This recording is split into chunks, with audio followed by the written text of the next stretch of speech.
Hello teachers, learners, and parents. Sir Jeff po, at your service. Alam nyo ba na meron tayong website na tinatawag na DepEd Commons? Ang DepEd Commons ay binuo upang gawing accessible ang pagtuturo at pag-aaral dito sa ating bansa gamit lamang ang inyong mga smart devices gaya ng cellphones, tablets, at computers. Dito ay maaari nating ma-access ang iba't ibang learning materials mula sa Department of Education. Meron itong mga interactive materials, electronic self-learning modules, at instructional video lessons mula sa DepEd TV na tiyak na makatutulong sa pag-aaral ng mga mag-aaral galing ka man sa public o private school. Walang problema dahil welcome ang lahat dito. Para ito sa mga guro, magulang at mga mag-aaral mula sa kinder hanggang grade 12, alternative learning system o ALS, at pati na rin ang special education. At huwag kang mag-alala dahil kahit walang load ay maaari mong ma-access ang mga learning materials. Tama! Libre ito. Ang kailangan mo lamang gawin ay i-on ang iyong data at buksan lamang ang iyong browser at i-type ang commons.deped.gov.ph. Alam na ba ng iyong mga kasamahang guro o mag-aral ang tungkol sa DepEd Commons? I-share mo na ang video na ito upang matuto rin sila kung paano gagamitin ang DepEd Commons sa mabilis at napakadaling paraan. Muli, ito po si Sir Jeff at kita-kits po tayo sa DepEd Commons. Paalam!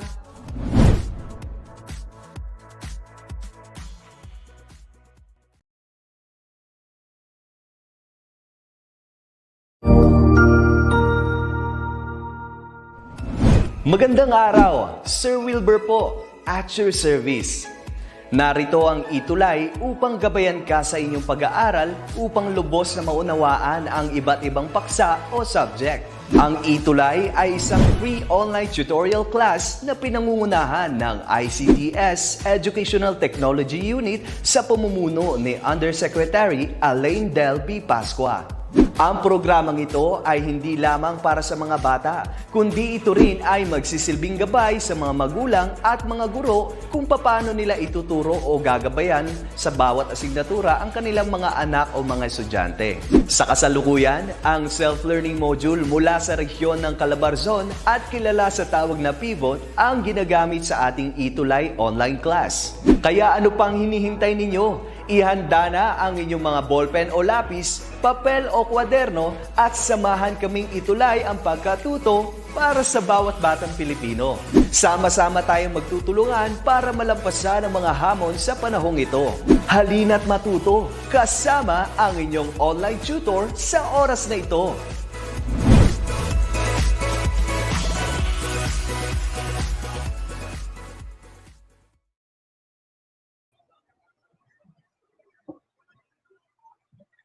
Okay, good afternoon, senior high school students, and to our dear parents who are watching today, and as well to my fellow educators from Luzon, Visayas, and Mindanao. Nakakatuwa, shout out from ang dami-dami palang nanonood dito sa mga ating mga kamag-aral at mga educators.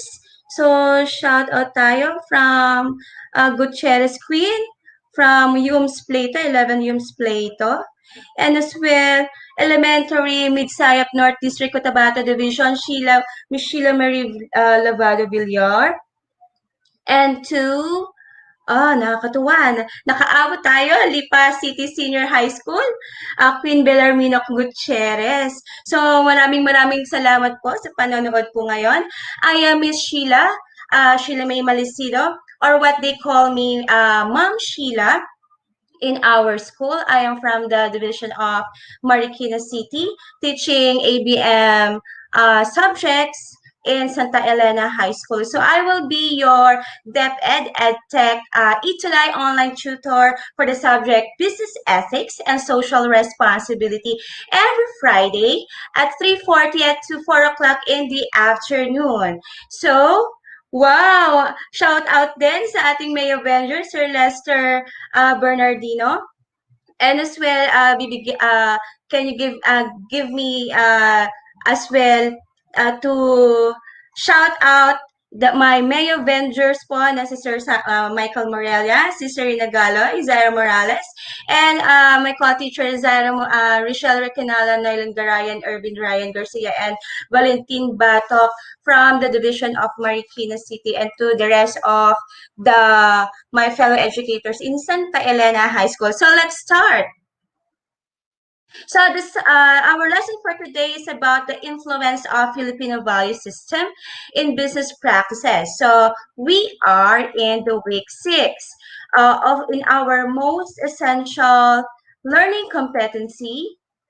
Most essential learning competencies, and that is our learning competency code. So before we start, let's have the objectives of our lesson.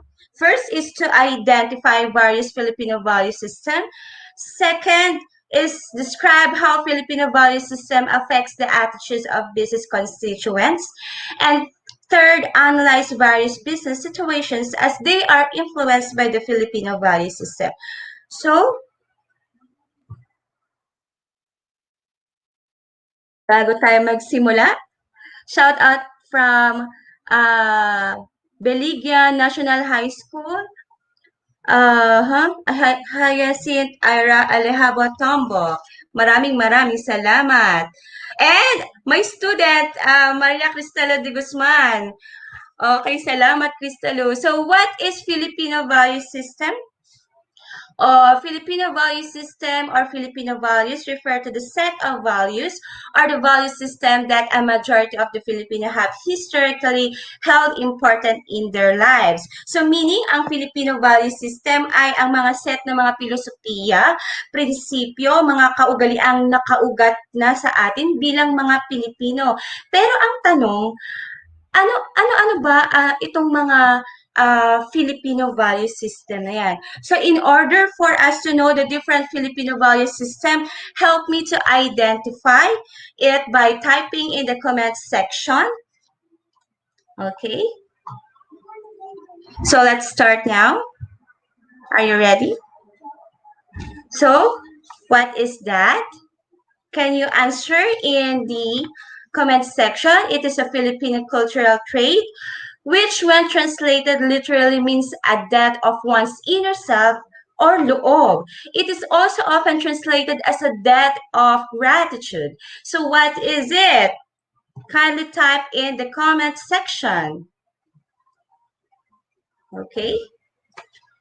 So,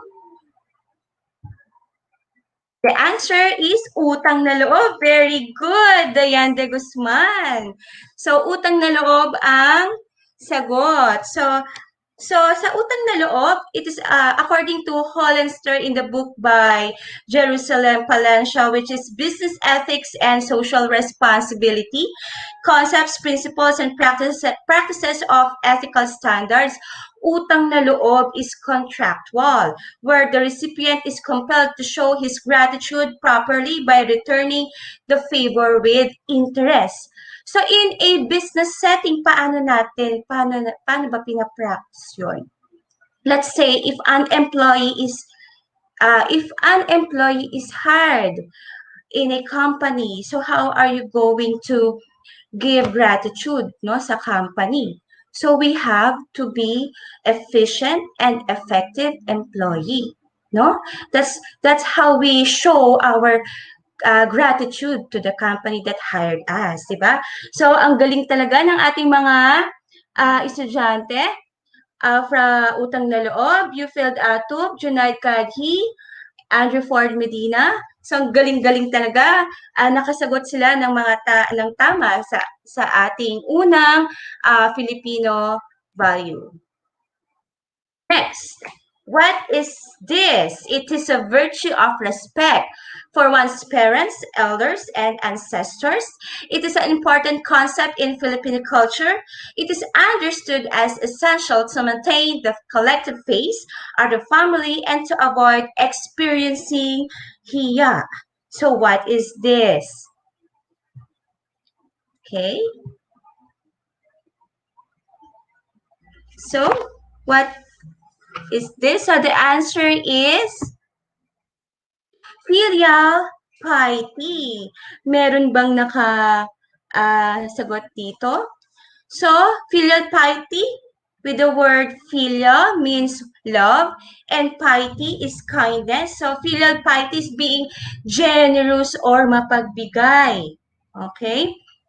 So, in a business setting, if we are managing a certain company or a certain business, most of the time we feel hiya to the members of our family. That is why we became generous, no?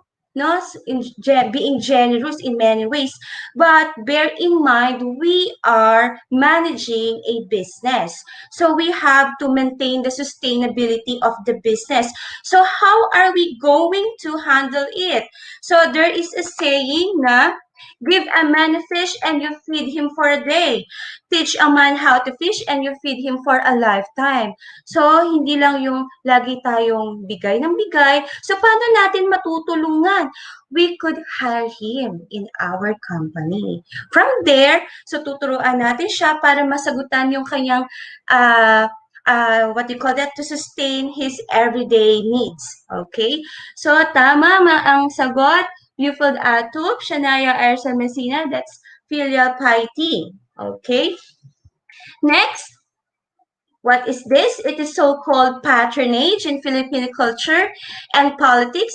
It is the value system where one gains favor, promotion, or political appointment through family affiliation or nepotism, or friendship or cronyism as opposed to one's merit. What is this? Okay? So, meron bang tamang nakasagot? So, let's review. What's the correct answer? The correct answer is padrino suke. So, paano ba ang padrino suke in business setting?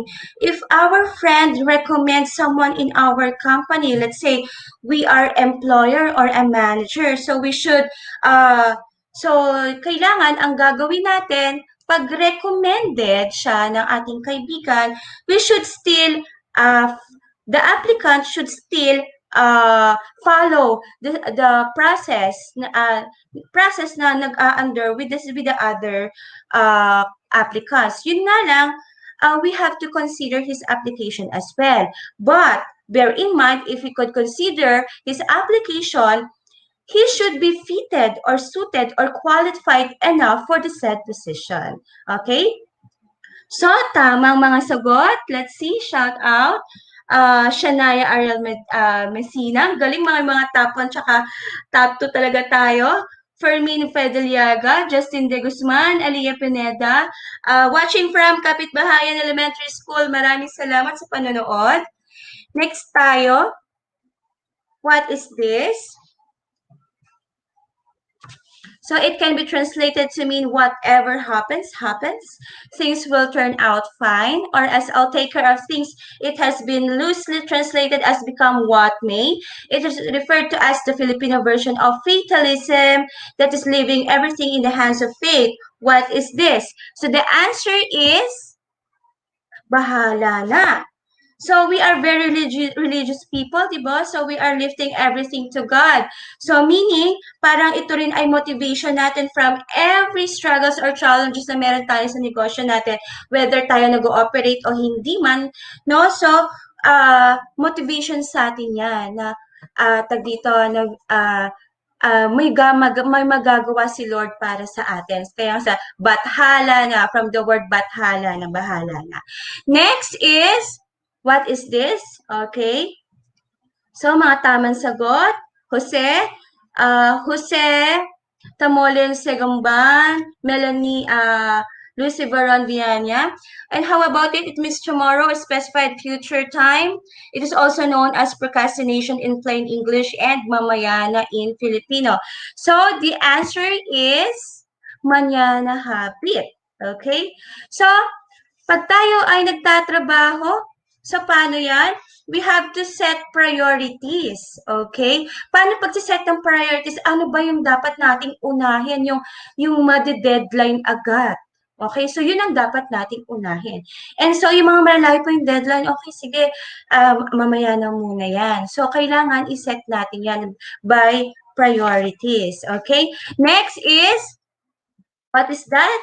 So it literally means love of self or self-love. It refers to feeling of self-respect and personal worth, or the quality of being worthy of esteem of or respect, sometimes an inflated feeling of pride as superior to others, or sometimes even feelings of excessive pride. That is amor propio. Okay, very good. So, ang daming nakasagot ng tama. So, tatandaan natin, sa amor propio, no? Teamwork makes dream work. So, more brains are better than one. Hindi naman pwede na, kumbaga, kailangan kang, kapag employer ka, dapat you have to be open-minded, ano?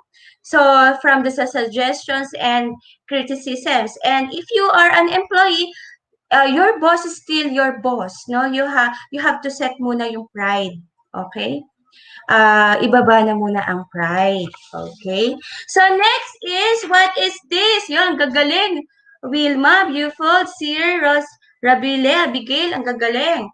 Okay, suke is, ito na pala yung sagot. Naku, given na, sorry.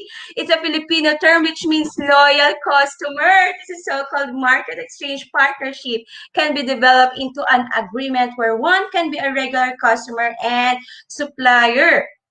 Okay, itong suki, kaya meron tayong tinatawag na supplier and what you call that, customer relationship, 'di ba? Pagdating sa ating negosyo. Kaya yan ay sa Filipino value, which is suki. Ang gagaling ng ating mga estudyante. Let's go to the Filipino value, Filipino family values. We are known really as hospitable people, 'di ba? No, na kahit yung may mga what you call that, guests o mga bisita, talagang naghahanda tayo, ano? Humor, adaptability, and creativity, even though there are a lot of problems or challenges in our lives, still we can manage to smile and crack jokes, and we are very flexible and creative people. And as well, we Filipinos are resilient, resourcefulness, and ability to survive. Very resilient tayo, matatag tayo, and kahit ano pa mga challenges, napaka-resourceful na tayo at kaya natin talaga gumawa ng paraan talaga, no, para makasurvive. And as well, faith and religiosity, no? So tayo ay mga Pinoy talaga, very religious tayo, no? So we all know that. And hard work in the industry, kaya tayo ay known talaga as very hardworking people, no? Kaya tayo priority pagdating sa employment. And we have the negative Filipino traits, so bribery and corruption. Okay, so as future leaders in an organization or company, you have to avoid this bribery and corruption. Yung parang tipo kapag may favor, may suhol, or what we call red tape, no, we have to avoid this.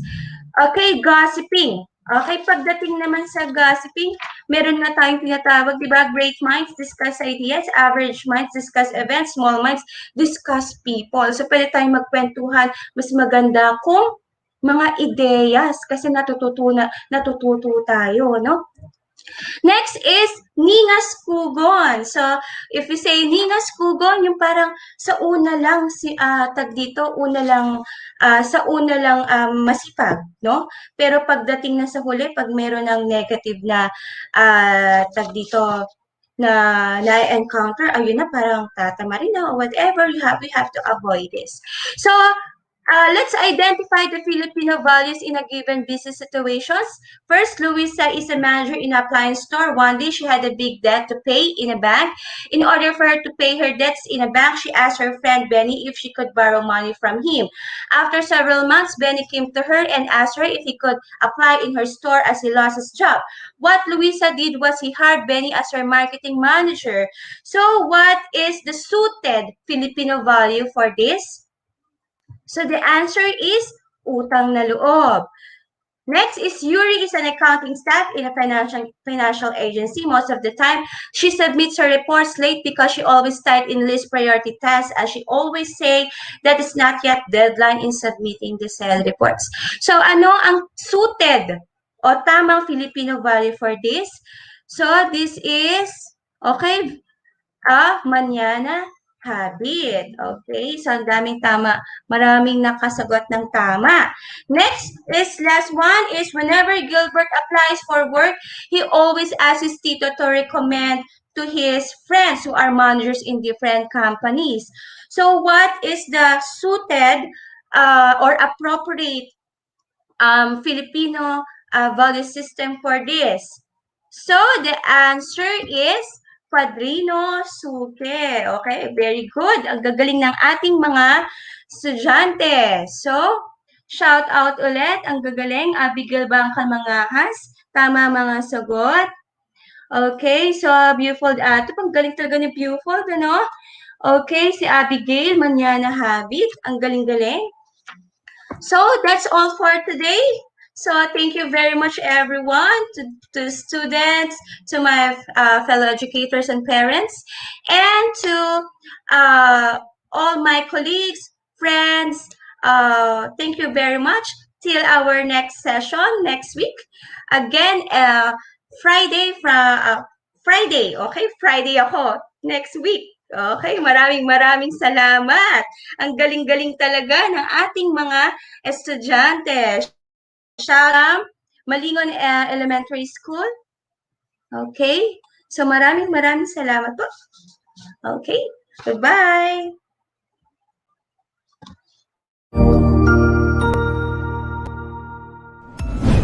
Sigurado ako na marami ka na namang natutuhan sa ating ETULay tutorial session ngayong araw. Tandaan, ito ay hindi lamang para sa ating mga mag-aaral, kundi pati rin sa ating mga minamahal na guro at mga magulang na kaagapay natin para maituloy ang pagkatuto sa kabila ng nararanasang pandemya. Patuloy ding sumubaybay sa DepEd TV para sa mga araling ginawang video episodes. Mapapanood ito mula Lunes hanggang Sabado, alas 7 ng umaga hanggang alas 7 ng gabi sa inyong mga telebisyon. Abangan sa Lunes mula 1:00 ng tanghali ang iba pang aralin sa ating ETULay free online tutorial session sa Science. I-like and subscribe at manatiling nakasubaybay sa ating ETULay tutorial session sa DepEd EdTech Unit FB page at Educational Technology Unit channel sa YouTube at sa DepEd Tayo at DepEd Philippines social media accounts. Paalam!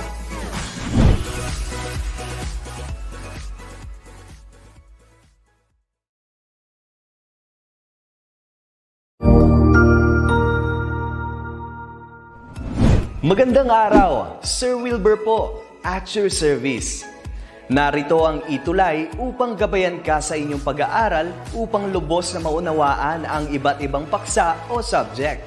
Ang ETULay ay isang free online tutorial class na pinangungunahan ng ICTS Educational Technology Unit sa pamumuno ni Undersecretary Elaine Del B. Pascua. Ang programang ito ay hindi lamang para sa mga bata, kundi ito rin ay magsisilbing gabay sa mga magulang at mga guro kung paano nila ituturo o gagabayan sa bawat asignatura ang kanilang mga anak o mga estudyante. Sa kasalukuyan, ang self-learning module mula sa rehiyon ng Calabarzon at kilala sa tawag na Pivot ang ginagamit sa ating ETULay online class. Kaya ano pang hinihintay ninyo? Ihanda na ang inyong mga ballpen o lapis, papel o kwaderno at samahan kaming itulay ang pagkatuto para sa bawat batang Pilipino. Sama-sama tayong magtutulungan para malampasan ang mga hamon sa panahong ito. Halina't matuto kasama ang inyong online tutor sa oras na ito.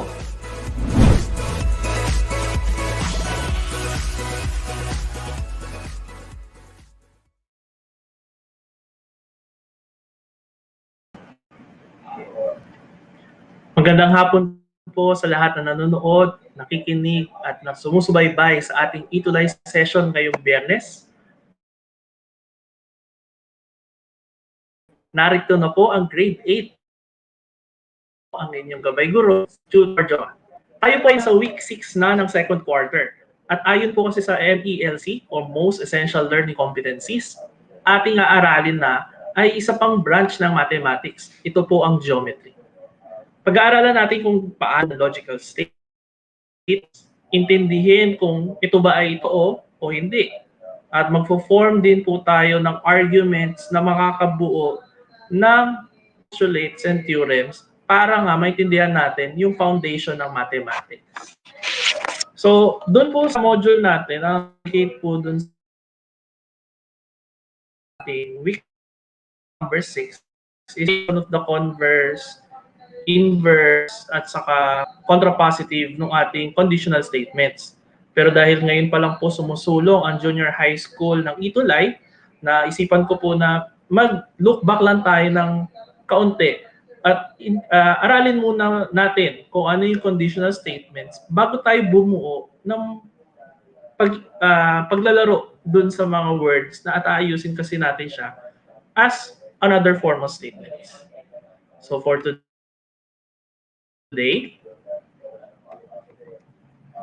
yung ayan, our objectives of the day are: determine the relation between the hypothesis and the conclusion. Transform a statement into an equivalent if-then statement. And lastly, determine the converse, inverse, contrapositive of a conditional statement, which is again yung MELC. Okay? So, prepare the following: your pen and paper or panulat, and especially yung ating module na gagamitin para sa grade 8 mathematics na inihanda ng Region 4 Calabarzon, ang ating pivot module for quarter 2 grade 8 mathematics. So, good afternoon po sa lahat na nanonood from SDO Navotas, Ma'am Mercy Martin, Ma'am Priscilla Ambanda. Mabuhay daw po tayong lahat. So again po, ang ating module for nagagamitin ngayon ay ating sasagutan yung mga exercises, learning tasks, at madadownload nyo po ito sa ating DepEd Commons. So wala pa po kayong kopya, maaari po kayong mag-download nito after ng ating session. So let's proceed po. Ano ba yung conditional statement? A conditional statement is a logical statement that has two parts: a hypothesis and a conclusion.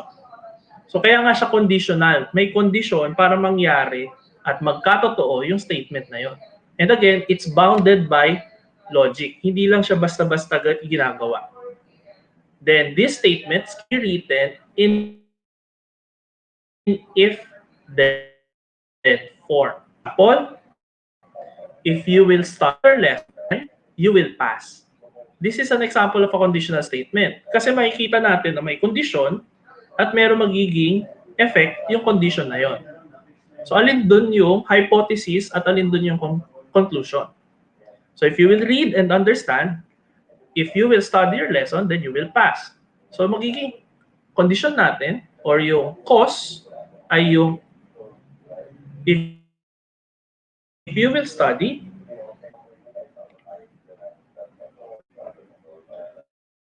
okay? And then the conclusion will be the statement you will pass. So yung hypothesis natin is the cause and the effect will be the conclusion. So ulit, the condition would be the hypothesis, the conclusion will be the last part ng ating statement. So yung if holds the hypothesis, tapos yung then holds the conclusion. So yun yung malatandaan natin para malaman kung ano yung hypothesis and conclusion. And again, the relationship has a cause and effect relation. Cause, the hypothesis, conclusion is your effect. So again, using this statement, pwede natin paghiwalayin. We have the hypothesis. You will study your lesson and you have your conclusion na you will pass. We symbolize letters, parang algebra lang din ito. We use letters to say your statements. P for the hypothesis and then Q for the conclusion. So ang symbol natin for the conditional statements, binagamit natin P and then arrow to the right, tapos Q. We read this as if P, then Q. Kasi nga, the conditional statement could be written in if-then form. Again, P, then Q. Kailangan ba na yung hypothesis ay P at yung conclusion ay Q palagi? Hindi. Kasi, again, we are just representing the statement. Kahit anong statement yan, parang algebra, X could have or could represent din. Yung Q present different statements. Basta, logical, and it could stand on its own. Okay? Kasi nga, statement na siya on its own. Yung P and then yung Q. Kasi later on, pagbabalik-balik pa rin natin yan. Okay? Next. So, learning task number 1, again, ang ating activities ay based dun sa module ng Pivot 4A. And for the learning task, page 20, we identify the hypothesis and the conclusion. So for number 1, if MJ is in grade 8, then he is 14 years old. So nakakatuwa itong part ng math na ito, no? So wala tayo masyadong sinosolve. So alamin lang natin alin yung hypothesis and conclusion. Reminder, hypothesis usually is held or starts with if. Pero hindi kasama si if kasi, again, yung kanyang pang-hold ng hypothesis. In this case, we could say that the hypothesis is 10, the conclusion, he is 14 years old. So yung cause, hypothesis, then effect, conclusion. So hindi lang sapat kasi din na i-underline natin, so pwede rin natin siyang ipaghiwalay. The hypothesis is P. MJ is in grade 8. Then the conclusion Q, he is 14 years old. Pero as convention, kasi nga dahil represents statements on their own, hindi tayo masyadong gumagamit ng pronouns when writing the preliminary statements or yung ginagamit nating statements. So again hindi ito hindi sa mali yung he is 14 years old. Pero by convention, we usually write them as a standalone statement. So kung si MJ yung subject natin kanina dun sa first sentence or first statement, we could also use MJ in the second statement. Pero siya, tapos kapag nilagay natin siya in if-then form, we follow correct grammar rules para maganda rin siyang pakinggan. We use pronouns, we change verbs, nag-add tayo ng words para mas mukha siyang logical, at syempre, again, mas maganda siyang pakinggan. So that is number 1. I will answer some of the items or some of the exercises para syempre, on your own yung sasagutan doon sa para may practice. So, we will have number 3, I think. Ayan.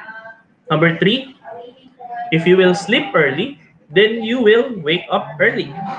Madali lang ito. Ano yung hypothesis? Hypothesis is usually on the first part preceded. Yung nasa before niya is if. So, we could say, hypothesis, you will sleep early. And then the conclusion, you will wake up early.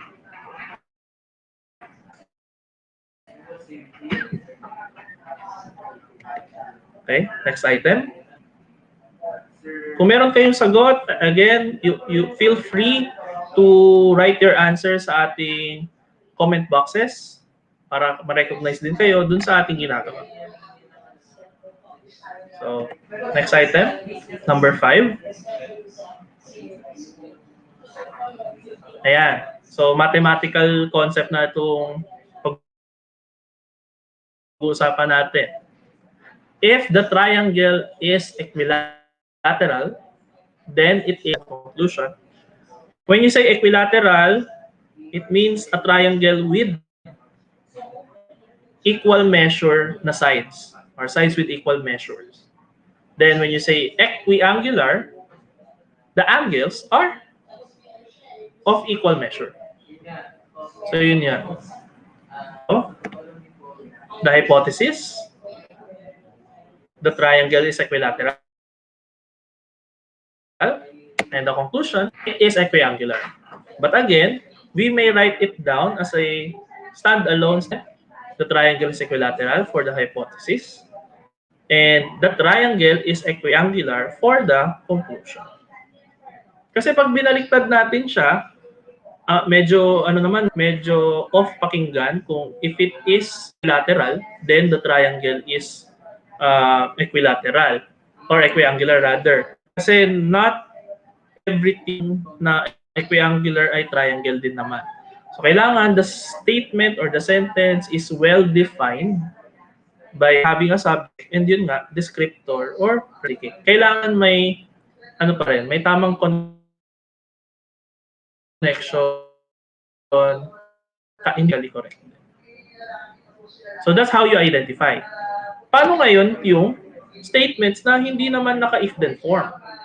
So we can rewrite actually sentences in if then form. Ano yung kailangan lang natin tandaan?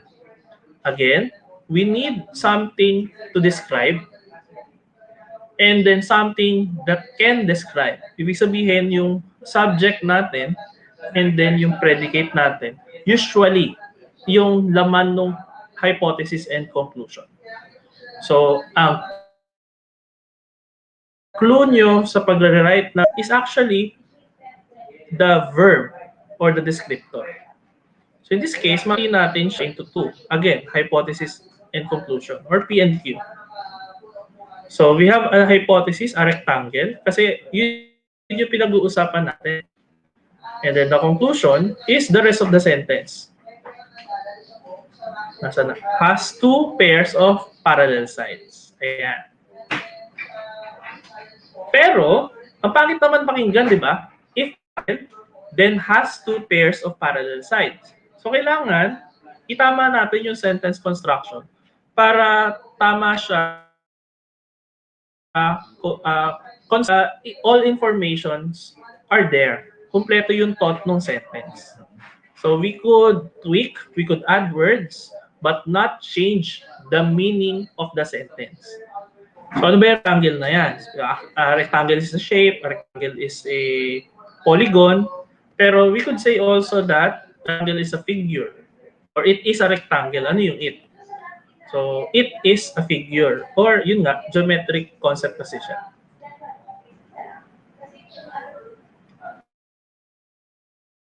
Ayan. So, if the figure is a rectangle, we could say na, we could add a subject dun sa ating second statement. So the figure has two pairs of parallel sides. So napaghiwalay na natin yung hypothesis and conclusion. Now we combine them again in an if-then statement or in if-then form. So lalagyan na lang natin yung if-then. If there is a rectangle, then the figure has two pairs of parallel sides. But again, we can shorten it by exchanging the noun with the pronoun. Ano yung pwedeng pronoun sa the figure? Dahil singular siya, genderless, we could use it. So yun, we're integrating different studies, different subjects sa math nang hindi tayo nagsosolve. So, actually a very fun lesson to learn. Tsaka yun nga, later on, pagbabalik-balik na rin natin yan mga yan. So, let's have an exercise. Kung kanina, 1, 3, 5 yung sagutan natin, example pala muna.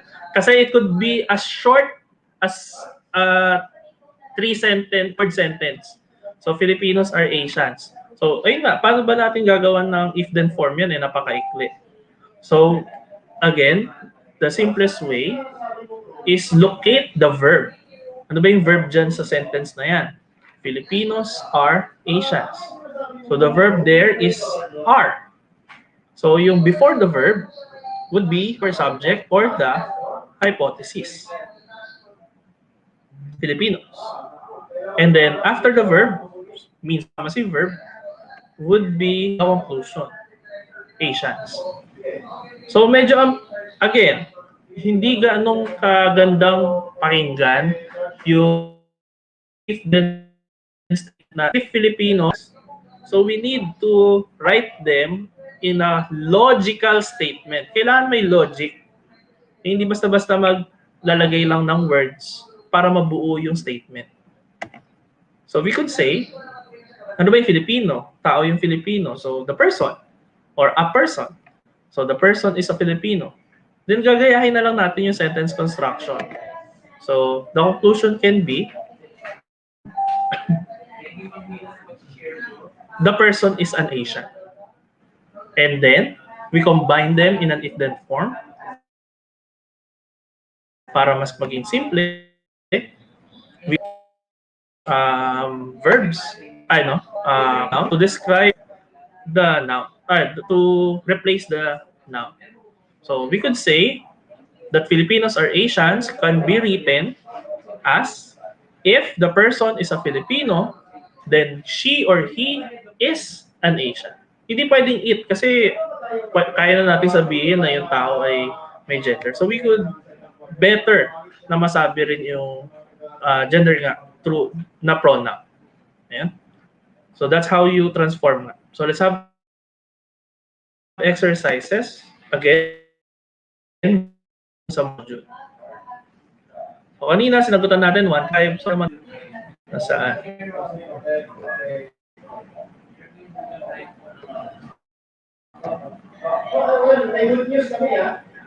Ayan, nabigay ko na tuloy yung hypothesis. Naglag kasi.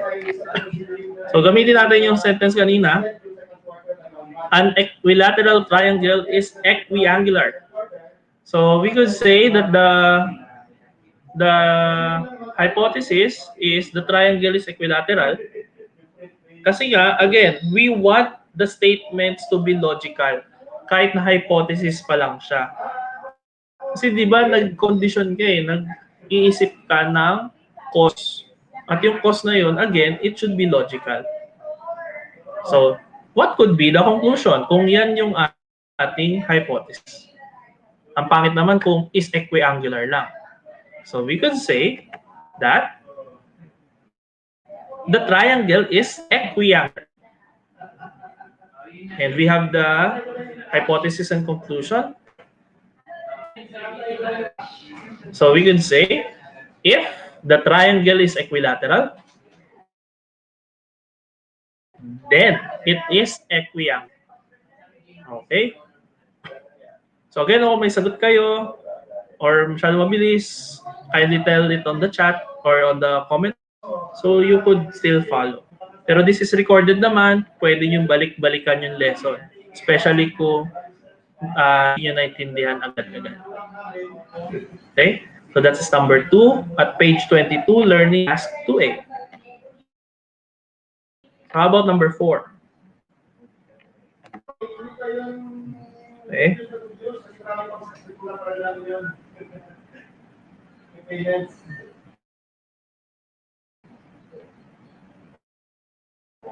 And circles with the same centers are concentric circles. So kahit na ito ay grade 7 lesson, no, babalik-balikan din natin yung mga lessons sa grade 7, especially dun sa week numbers 7 and 8. Then pagdating natin ng third quarter, may mga kailangan tayong alalahanin na konsepto ng geometry. Okay? So what could be the best hypothesis? So locate the verb. Ano ba yung verb dyan? So locate is are. So yung before are, that would be our hypothesis. Circles with the same centers. Okay? So we could play on those words. We could add words or remove hypothesis. Circles are so pwedeng yun na yung ating start. The circles. Anong meron sa circles? The circles have the same centers. So pinalitan lang natin yung width ng have para maging logical siya. Next. The conclusion is are concentric circles. Pero again, we need to define them. Well, we need to have a logical statement. So the circles are concentric is a better option. So yan na. Meron na tayong dalawang statement. Kailangan na lang gawing if-then form.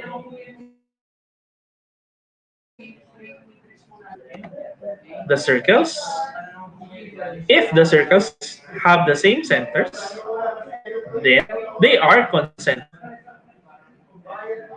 Okay? Bakit naging ganyan na lang kaikli or napalitan yung circles? Kasi nga, again, we use the proper pronoun to replace the noun, and dahil plural siya, genderless, so we use the word they. So, hindi lang kayo gagaling sa math, gagaling din kayo sa English. Tsaka sa susulat.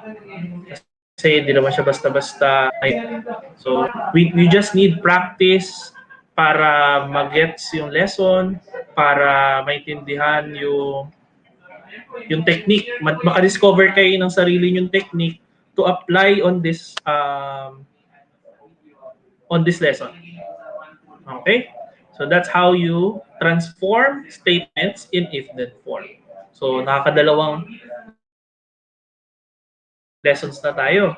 So let's have another ng week number 6. Okay? So we have what we call truth value sa isang conditional statement. Kasi nga conditional siya. So kapag nangyari yung condition, pwedeng maging totoo yung conclusion, pwedeng maging false. Kasi hindi pa naman siya true statement. Conditional pa lang siya. So there are, again, dalawang posibleng mangyari. A conditional statement be if the conclusion is true for every time the hypothesis is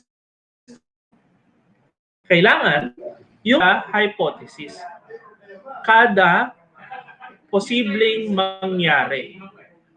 Okay? Magkakaroon tayo ng example niyan mamaya. Okay? Next. Kapag false naman yung statement, masasabi nating false yun kung makakapagbigay tayo ng isang counterexample. Ibig sabihin ng counterexample, kukontrahin niya yung statement na ipapakita niya na mali yung logic na ginamit ng statement na yun. So how can we show that? So, syempre, through examples.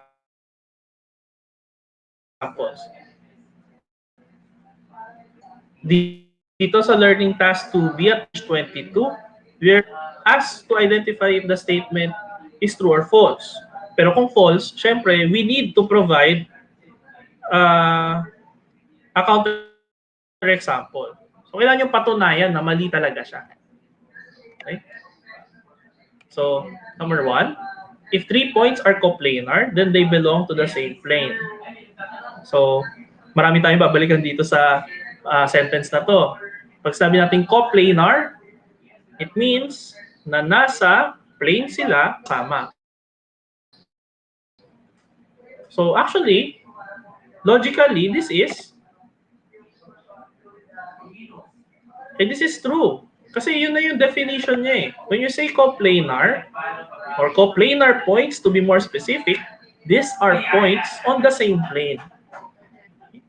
Usually, or actually totoo to, kapag definition, it's always true. Okay? The statement is true kasi nga, defined na siya, ginagamit na natin tong konsepto simula nung na-invento yung coplanar points. So, na-observe yung points. Wala tayong magagawa, totoo siya. Now, next, for number 3.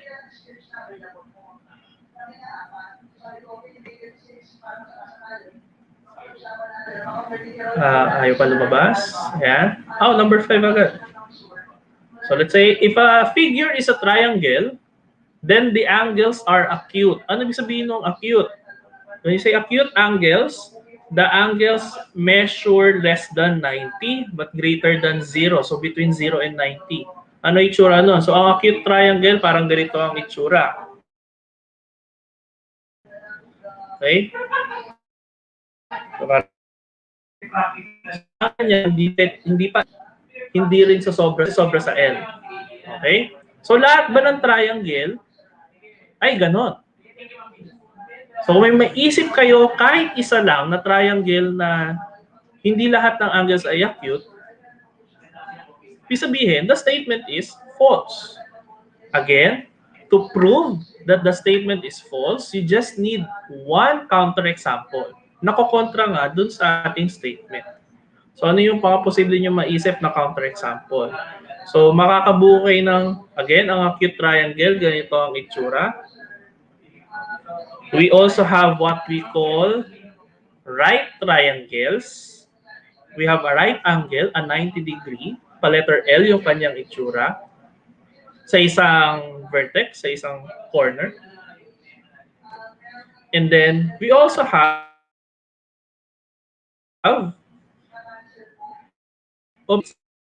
angles, is an obtuse angle.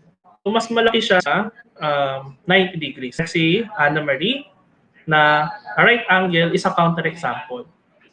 So, this statement is already false. Kasi nakapag-provide tayo ng dalawa, kailangan natin isa.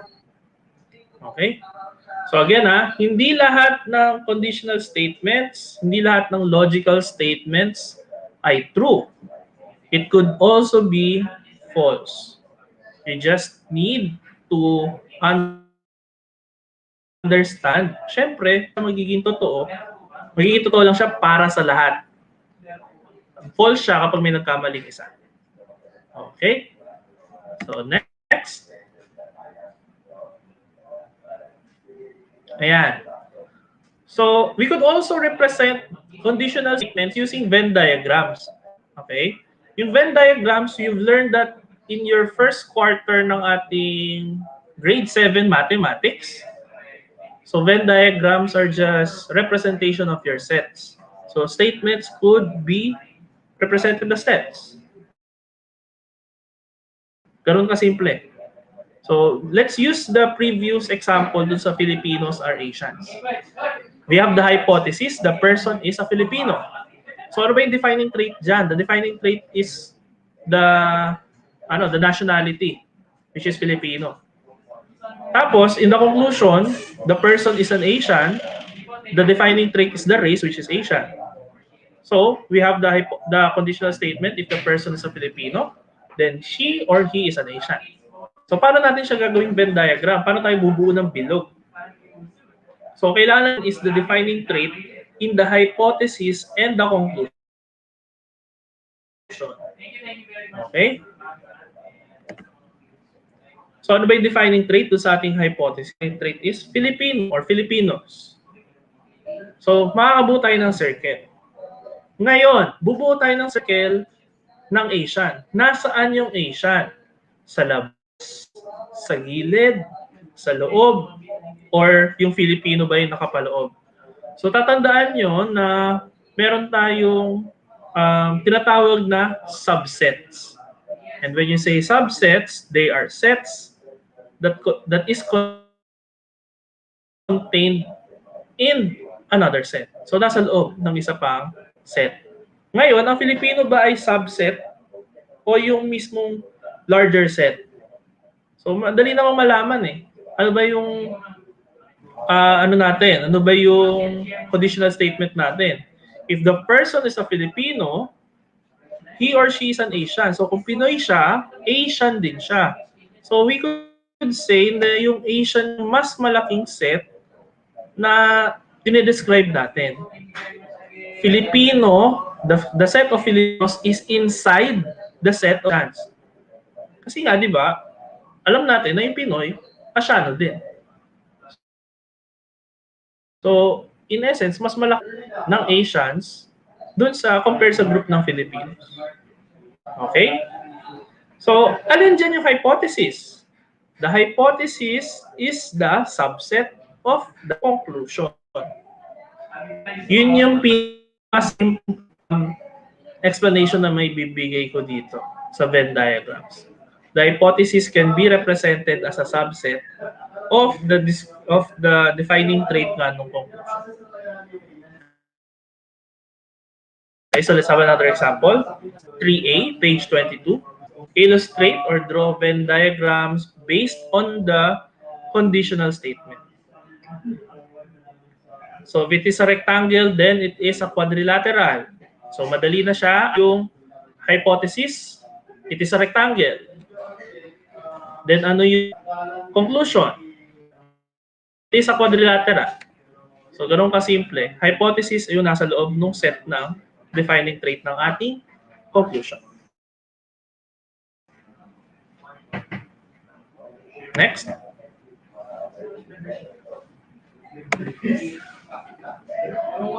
Ayan. If frogs live in water, then they are amphibians. Again, the hypothesis ay yung ating nasa subset or yung mas maliit na set natin. And the hypothesis contains frogs living in water. Hindi lang siya basta-basta frogs kasi specific yung binigay niya eh. Specific na nakatira sa tubig. Okay? And ang tawag daw sa kanila ay amphibians. Again, just representing them in Venn diagrams. Hindi natin inaalam kung totoo ba sila or hindi. Or hindi pa natin inaalam kung totoo sila or hindi. Okay? So that's your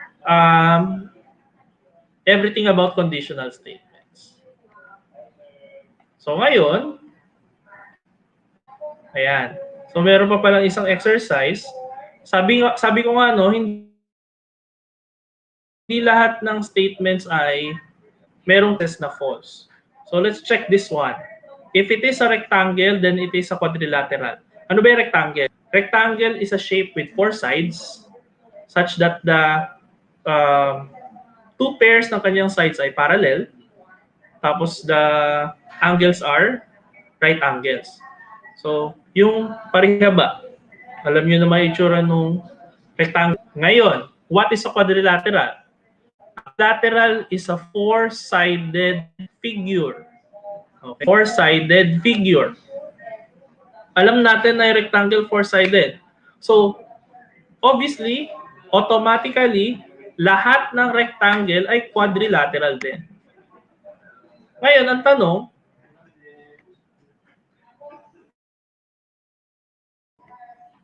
okay, wait lang.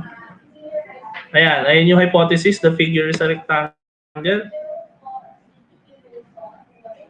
The conclusion is the figure is a quadrilateral.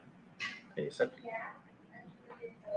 pag binalik niyan, not necessarily Q comes the again, P and Q are just representation of your statements.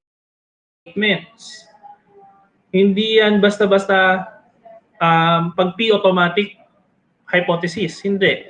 That is a representation of a random statement. So ngayon, pag binaliktad natin siya, Q will be the hypothesis now. So the statement will become, if it is a quadrilateral, then it is a rectangle. If it is a quadrilateral, then it is a rectangle. So pwede natin, ayun nga, lalaruin, pagbabalikin yung mga statements. Pero not necessarily na pareho silang totoo. Bakit? Mag-isip kayo ng quadrilateral na hindi rectangle. Nakaisip na ba? So ano yung quadrilateral na mga yon? Okay? Pero tayong quadrilateral na walang congruent angles. Meron tayong quadrilateral na mukhang saranggola. Definitely yung saranggola, yung traditional natin saranggola, hindi naman rectangle. Meron tayong diamond. Yung diamond ay merong 4 na sides and hindi naman rectangle. So it's not necessarily na yung P and Q, kapag totoo yung P then Q, ay totoo din yung Q then P. Okay? At ang tawag natin doon sa Q then P, is the converse of the conditional statement. So ito na yung ating paglalaro or pagfo-form ng changes ng ating conditional statement.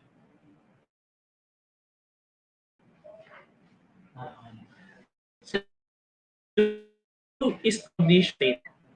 Yung the statements for that represents them, binaliktad lang natin, that is called the converse.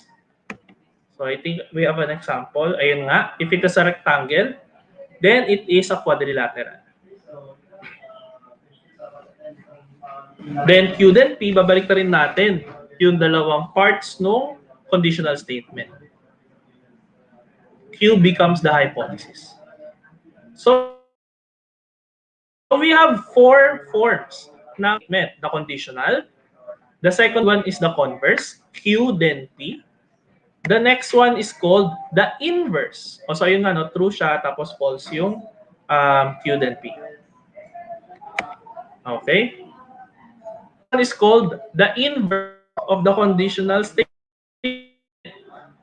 So, ang original natin lagi, no, P then Q. So, paano natin binubuo yung inverse? So, inverse has something to do with the negative. Okay? We negate the hypothesis or negative ng hypothesis and ng conclusion. Paano tayo nagde-negative ng statement? Kinukuha lang natin yung negative form niya by adding the word not. So, the inverse of the previous statement can be written as, if it is not a rectangle, then it is not a quadrilateral. So, inenegate lang natin. Parang ganito, ngayon ay Biyernes. So, ano yung negation nung ngayon ay Biyernes? Sasabihin nyo, ngayon ay hindi Biyernes. Today is not Friday. So, ganun yung usual na pag-negate. And lastly, we have what we call, ayan, kapag true yung conditional statement, the inverse can be false. Again, can be false. Pwedeng maging false, pwedeng maging true. Depends on the statement. And then lastly, we have what we call the contrapositive. Okay? Contrapositive, kung yung kanina, then negation ng Q, ito naman, so you have negation of Q, then the negation of P. And we will have more of these exercises and examples sa ating next ETULay session.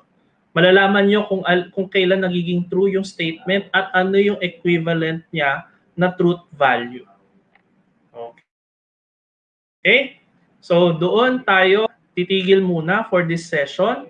Hopefully, makakahabol tayo sa ating second quarter ng mathematics ng grade 8 for this second quarter. So, ayan, huling shoutouts na lang before we end the session. Good afternoon daw from Bindoy 1 District. Watching from Margarito A. Duavit Integrated School of DepEd Rizal. Joey Season San Jose, LJ Cancio, and Eleanor Herrera. Good afternoon daw po. Thanks. So with that, the slides will be uploaded. So it is checked ng ating teams dito sa ETULay. And with that, again, this is Tutor Joshua. I am glad to be here with you na grade 8 learners para lang tuloy-tuloy tayo kahit na marami tayong hinaharap na suliranin, patuloy tayo mag-aaral ng mathematics dito sa ETULay. Maraming salamat at magandang hapon sa inyo lahat.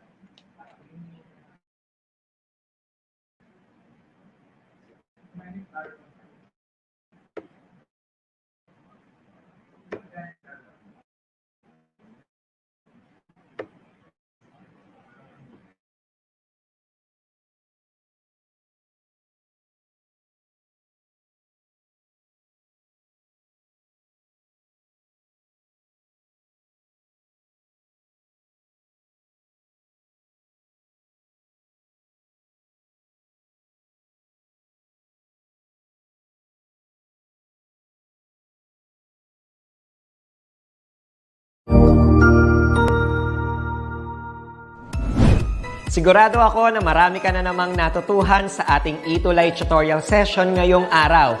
Tandaan, ito ay hindi lamang para sa ating mga mag-aaral, kundi pati rin sa ating mga minamahal na guro at mga magulang na kaagapay natin para maituloy ang pagkatuto sa kabila ng nararanasang pandemya. Patuloy ding sumubaybay sa DepEd TV para sa mga araling ginawang video episodes. Mapapanood ito mula Lunes hanggang Sabado, alas 7 ng umaga hanggang alas 7 ng gabi sa inyong mga telebisyon. Abangan sa Lunes mula 1:00 ng tanghali ang iba pang aralin sa ating ETULay free online tutorial session sa Science. I-like and subscribe at manatiling nakasubaybay sa ating ETULay tutorial session sa DepEd EdTech Unit FB page at Educational Technology Unit channel sa YouTube at sa DepEd Tayo at DepEd Philippines social media accounts. Paalam!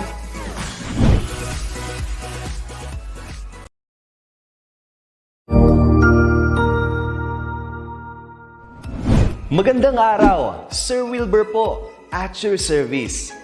Narito ang ETULay upang gabayan ka sa inyong pag-aaral upang lubos na maunawaan ang iba't ibang paksa o subject. Ang ETULay ay isang free online tutorial class na pinangungunahan ng DepEd Educational Technology Unit sa pamumuno ni Undersecretary Elaine Del B. Pascua. Ang programang ito ay hindi lamang para sa mga bata, kundi ito rin ay magsisilbing gabay sa mga magulang at mga guro kung paano nila ituturo o gagabayan sa bawat asignatura ang kanilang mga anak o mga estudyante.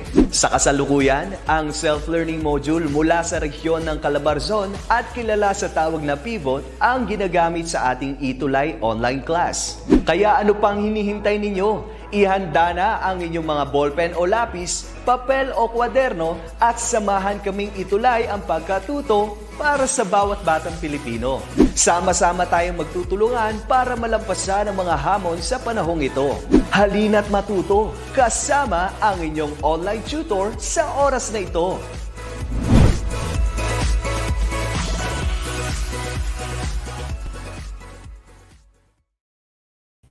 Yes, hello po. Good afternoon ulit sa ating lahat sa mga mag-aaral, mga magulang at mga kapwa ko guro sa buong Pilipinas.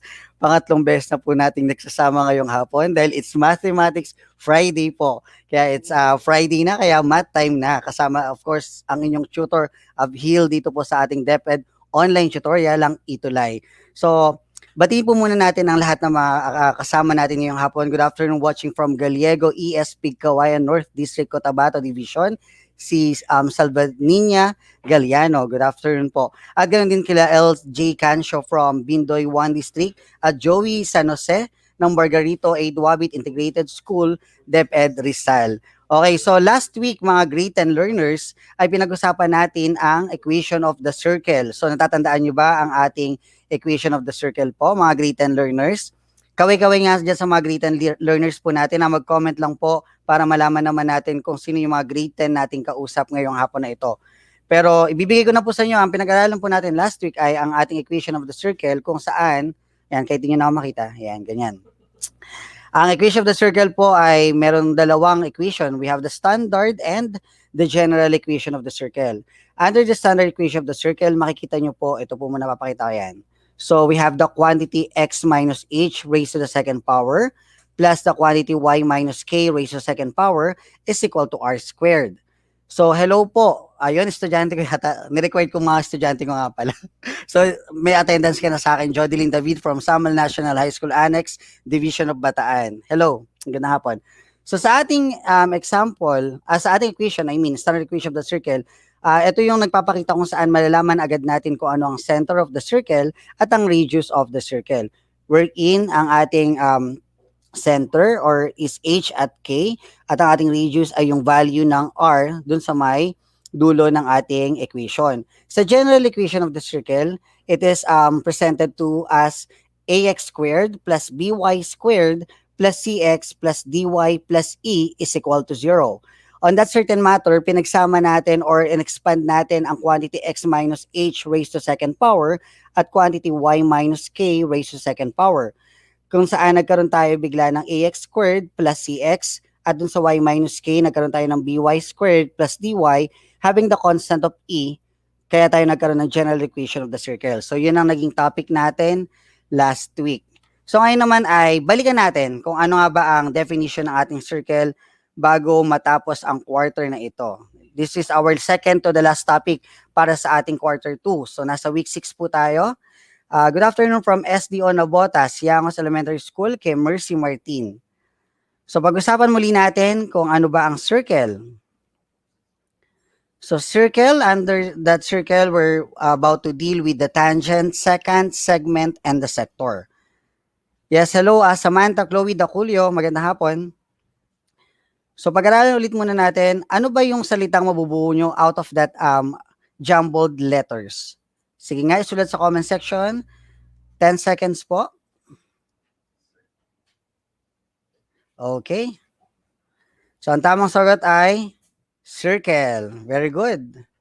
Next naman, ano naman kaya ang mabubuo natin sa jumbled letters na ito? Tama si Ana Mariga Kusana. Very good po. Circle lang tamang sagot. Dito naman sa ating pangalawang jumbled letters, si Terry Gals. Circle, tama rin po. Good afternoon, still watching from Sanchez Mira Division of Cagayan. Watching from Pidig District, Ilocos Norte, Priscilla Ambanta, good afternoon po. Si Bess Ambrosio, ang sagot niya, Regius. Sila Samantha Daculio, Regius. Tama po ang inyong sagot. Let's have the third set of jumbled letters. Check nga po natin.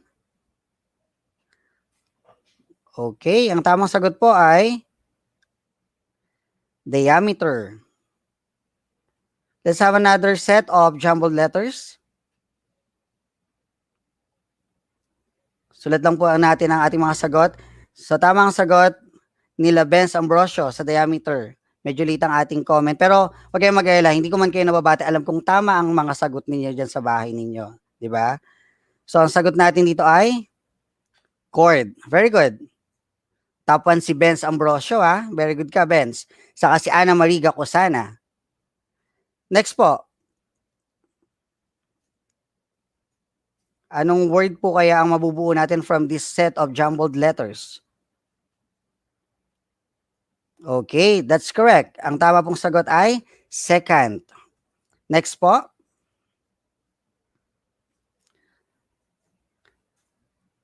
Ano naman po ang kasunod na word natin?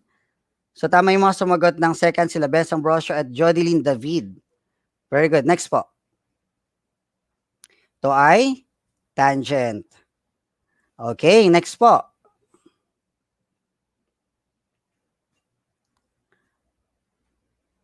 Ito po ay arc.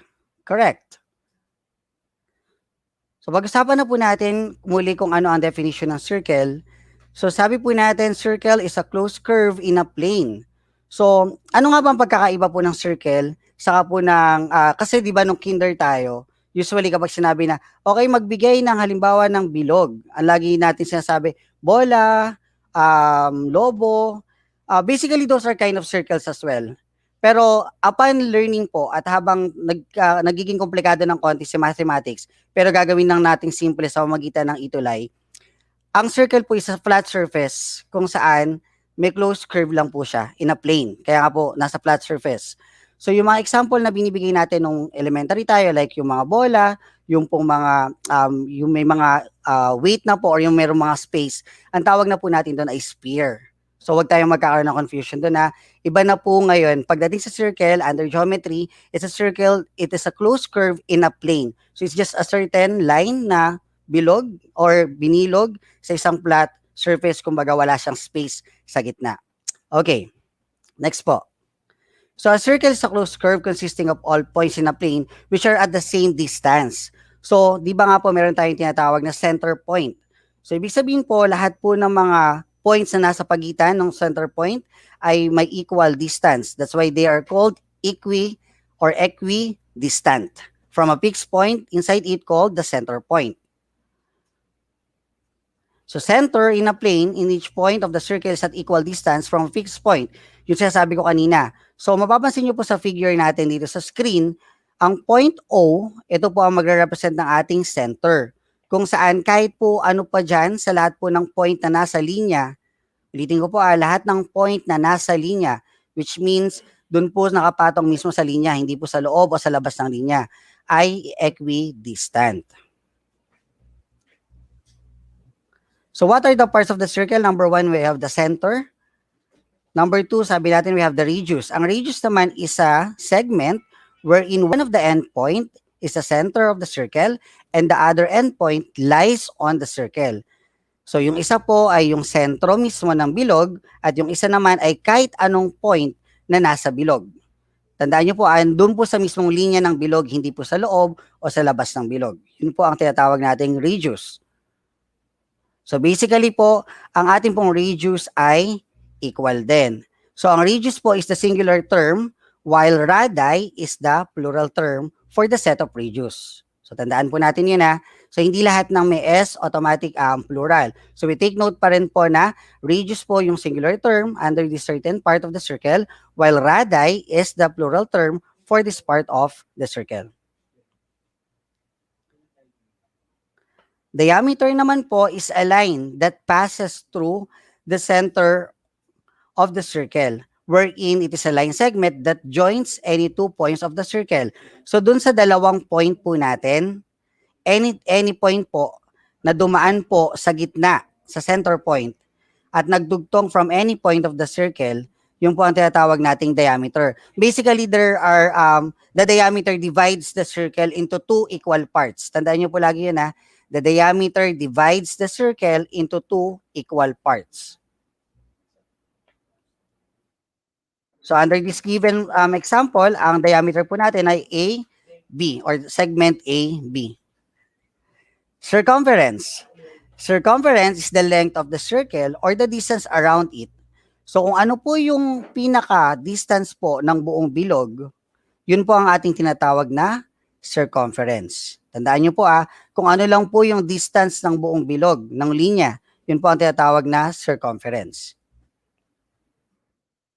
Chord. A chord is a line segment that joins any 2 points on the circle which not necessarily passes through the center. So kanina po yung diameter, kailangan mag-pass through sa center. Ang chord naman, basta dalawang point na nagdugtong, kahit hindi po siya dumaan sa center, yun po ay tinatawag natin chord. Pero take note, ito po dapat ay nasa loob ng bilog for that to be called as chord. So on this given example, ang chord po natin is segment DE or segment ED. Second is a line. So ulitin ko po anong pagkakaiba ng chord at ng second? Ang chord po is just a segment which joins by the 2 points on the circle, while second is a line which has 2 points on the circle but passes through inside the circle. Ang second po ay linya na dumadaan po sa bilog. So ito po siya. So makikita nyo yung yellow line natin. So yan po isang line and that is a second to the circle.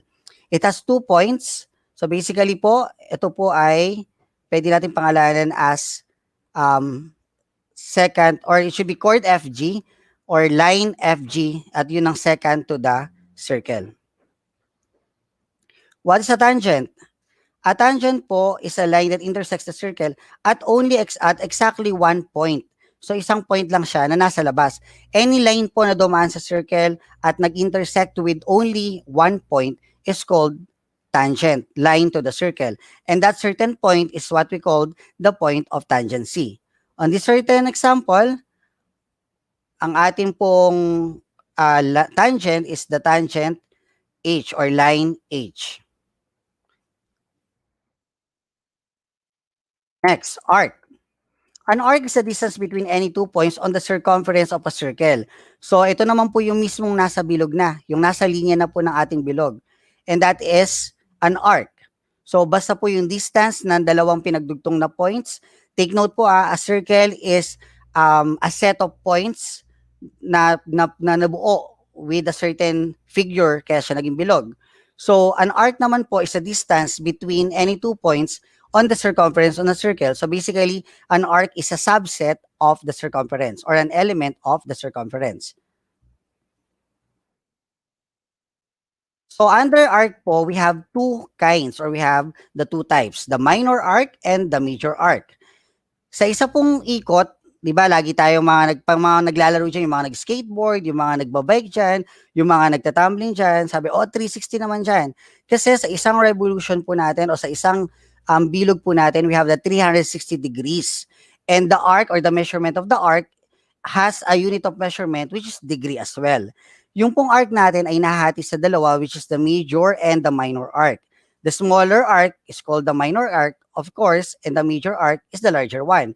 So basically po, yung ating yellow po natin dito from point A to point P, ito po ang ating tinatawag na minor arc.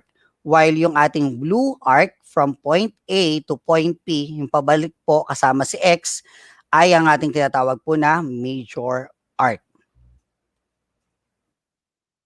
So what is the sector of the circle? Which is our topic for today. So the sector of the circle is the region bounded by two radii and their intercepted arc. So the radii is two radius or yung pong ating pinaka-radius po na ito, dalawang radius na dumudugtong sa ating center point. Ito pong nakikita natin sa ating illustration. So check po natin yung yellow part po dito, ito yung tinatawag nating sector. It is a region bounded by two radii. So basically po, we have the intercepted arc. Ito po yun. So susundan naman sana yung mouse po sa ating screen. And then ito pong ating shaded region na yellow, yan po yung tinatawag nating sector. Okay? Ang segment naman po ng circle is a line or a chord. And then po, yung pong pinaka kasama ng intercepted arc niya, yun naman po ang ating segment. So kanina po, yung ating sector, it is a region bounded by two radii, while a segment is a region bounded by arc and its chord.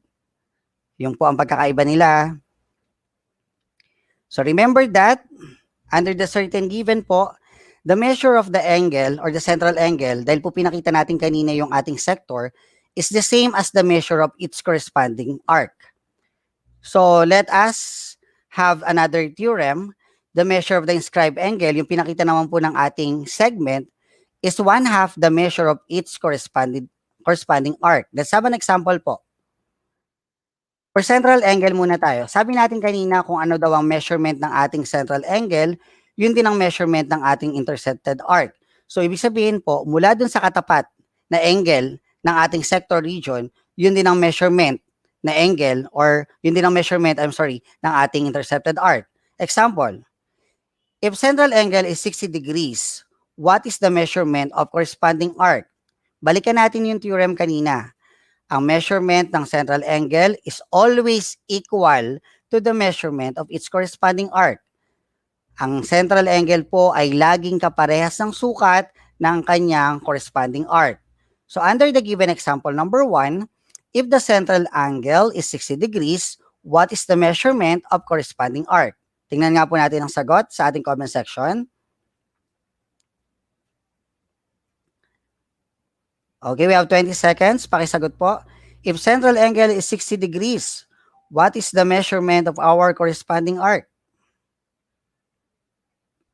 So bati muna tayo ng mga ilan nating mga viewers dyan. Sila Priscilla Ambanta and Del Castillo Ener, PJ Briones, and Benz Ambrosio. Hello po, magandang hapon po sa inyo lahat. Sabi ni Benz Ambrosio, 60 daw ang kanyang sagot. Check natin ang iba pa mga kasagutan mula sa ating comment section. Okay, so check natin po. Tama, very good. Very good, Benz. Ang tamang sagot ay 60 degrees. So nakinig si Benz. Sabi kasi, di ba, if central angle is 60 degrees, if central angle or the measurement of the central angle is always equal to the measurement of its corresponding arc. How about po for the second question? If the central angle is 120 degrees, what is the measurement of its corresponding arc?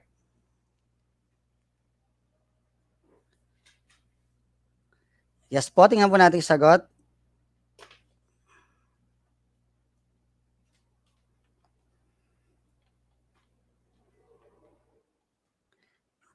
Okay, so si Benz, ang top 1 natin ngayong hapon na ito. Sabi ni Benz Ambrosio, 120 degrees. Correct po. If the central angle is 45 degrees, what is the measurement of each corresponding arc?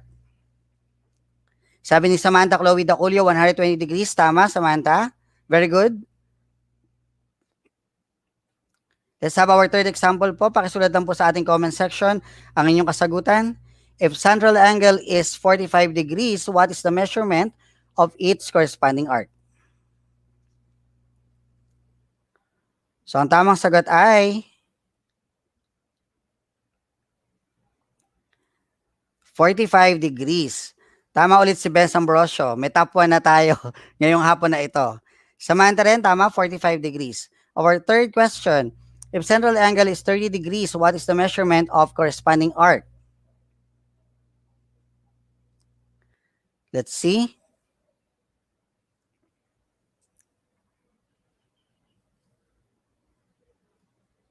Comment lang po ang mga sagot sa ating comment section.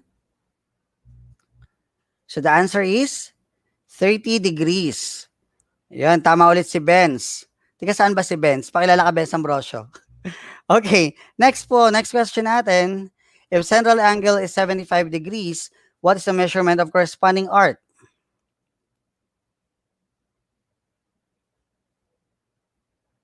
Okay po, 75 degrees is? So the measurement of the corresponding arc is equal to 75 degrees. Okay, very good po. So tama kanina sa mga sumagot ng 30 degrees sila Samantha Daculio at si Priscilla Ambanta. So top 1 pa rin si Benz Ambrosio. Ayun, ng 75 degrees. Next question or next theorem. Under central angle theorem, the measurement of the central angle is always equal to the measurement of its corresponding arc. So kanina dun sa mga example natin, pinakita natin, di ba? Naobserbahan ninyo, kapag pinag-usapan ang central angle, kung ano man ang sukat or measurement ng central angle, yun din po ang measurement ng corresponding arc. So wag tayong malilito ha. So ulitin natin, review lang tayo last week. Last week, ano nga ba ang central angle? Central angle, ito yung mga angle formed by two segment wherein the vertex is the center point. So, ang central angle po, basta lahat po ng center, nung pinaka-vertex niya o yung pinaka nagdudugtong dun sa dalawang segment ay center point, ang tawag po dito ay central angle. At base sa bagong pinag-aralan natin ngayon, kung ano man ang measurement ng central angle will be always equal to the measurement of each corresponding arc. So, tama rin sila Roberto Aparece. At tama ulit si Benz Ambrosio and Samantha Chloe Daculio. Next po. So, pasok naman tayo sa ating definition sa theorem ng inscribed angle. If inscribed angle is 80 degrees, what is the measurement of corresponding arc? Ano ulit muna yung theorem natin sa inscribed angle? The inscribed angle is half the measurement of its corresponding arc. Sa Tagalog po, ang inscribed angle po ay kalahati ng measurement ng kanyang corresponding arc. Lagi pong kalahati.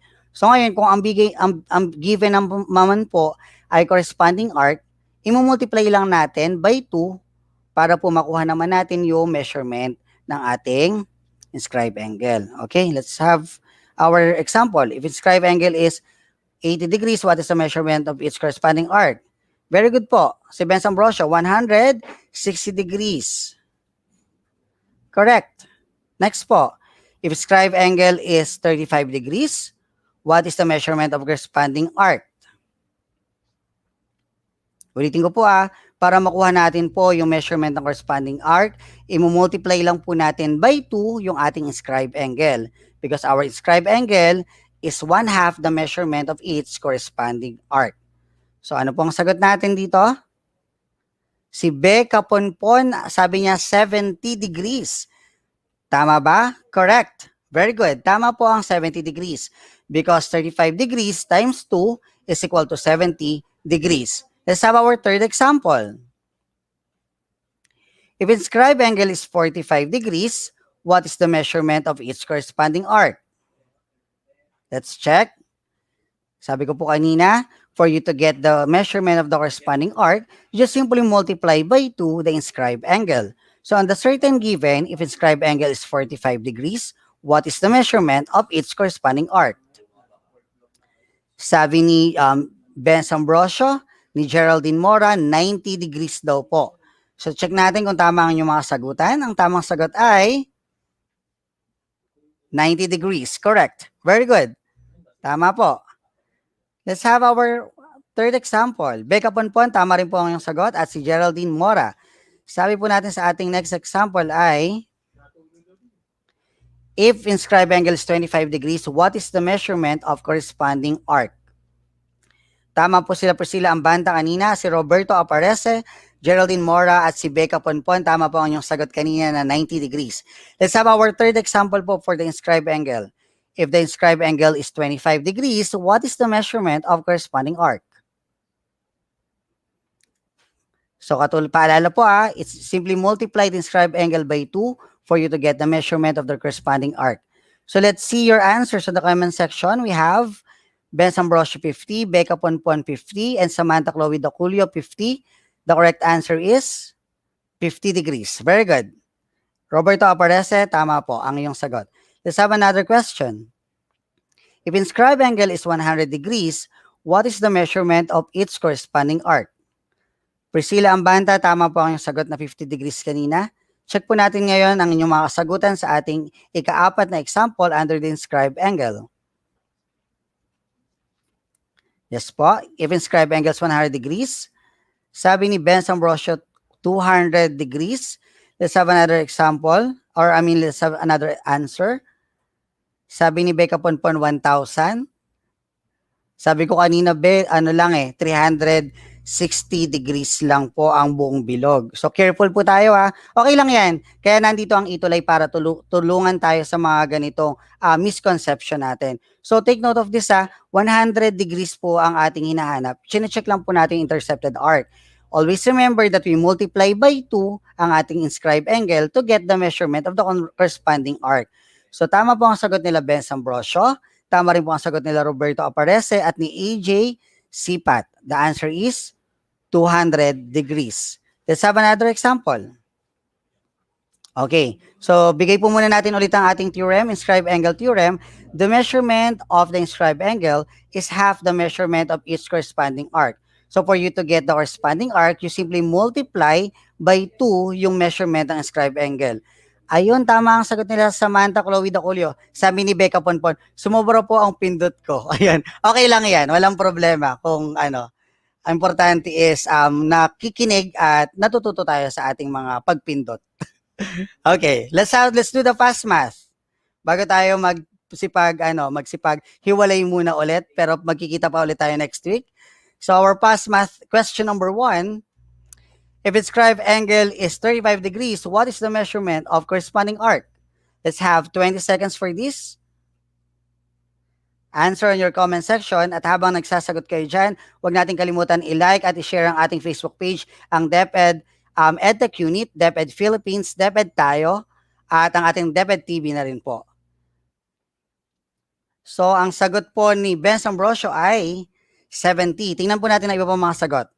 Ben Ambrosio, pag nagkaroon ng time, manood ka lang ng manood, titingnan natin kung, dahil ikaw ang top 1 ngayong hapon, tingnan natin kung paano tayo magpapadala ng prize sa'yo at mag-Valentine's Day pa sa Monday. Check natin yan. Okay. China oil. So, 70 degrees. Kasi pag wala daw mga date, mga single, kailangan mag-share na lang ng blessing sa iba. Kasi single nga. Okay, let's have another example po. Tama rin po si Becca Ponpon. Yan, 70 degrees po ang sagot. At si Rosemar Dolatre. O, yan. Next po, if central angle is 50 degrees, what's the measurement of corresponding arc? Pasmat na po tayo kaya kung mapapansin nyo, magkahalo na po ang ating inscribed angle at central angle. So make sure po na nagbabasa tayo ng maayos para ma-sure nyo po na tama ang inyong sagot. Yes, Ben Ambrosio, i-chat kita. Wait for my PM. Para sa iyong prize. Okay, so ang sabi ni Ben Ambrosio ulit, Bens, parang tayong dalawa lang magkausap. Hindi. Sagot pa po iba. Okay, so that's fine. Thank you.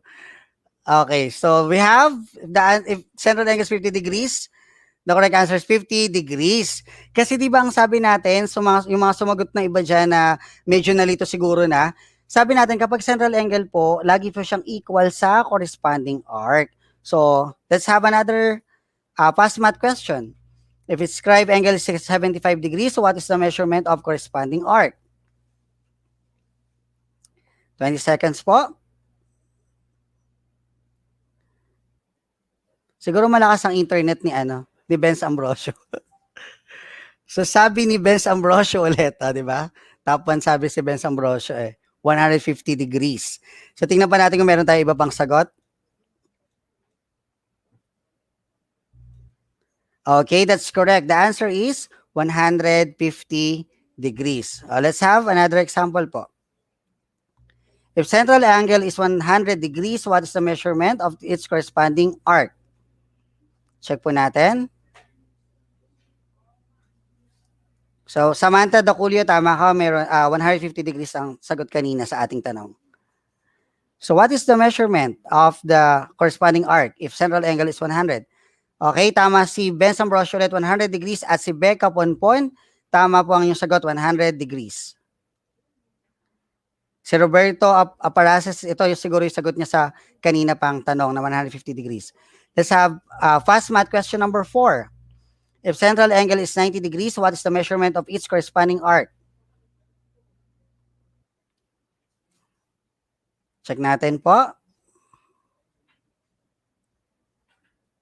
So marami na ako nakitang sagot. Salamat po sa lahat po ng mga sumasagot ha. Isa pong kaligayahan sa aming mga ETULay tutors na meron kami nakakausap po. Kaya stay tuned lang po.